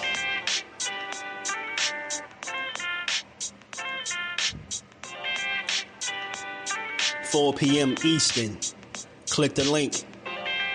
What's going on? And one of my favorite channels, if y'all into that pugilistic perfection, if y'all into that boxing, that's that boy Jusdueboxing here on YouTube. Make sure y'all check out Jusdueboxing, the only unbiased boxing channel on YouTube, because I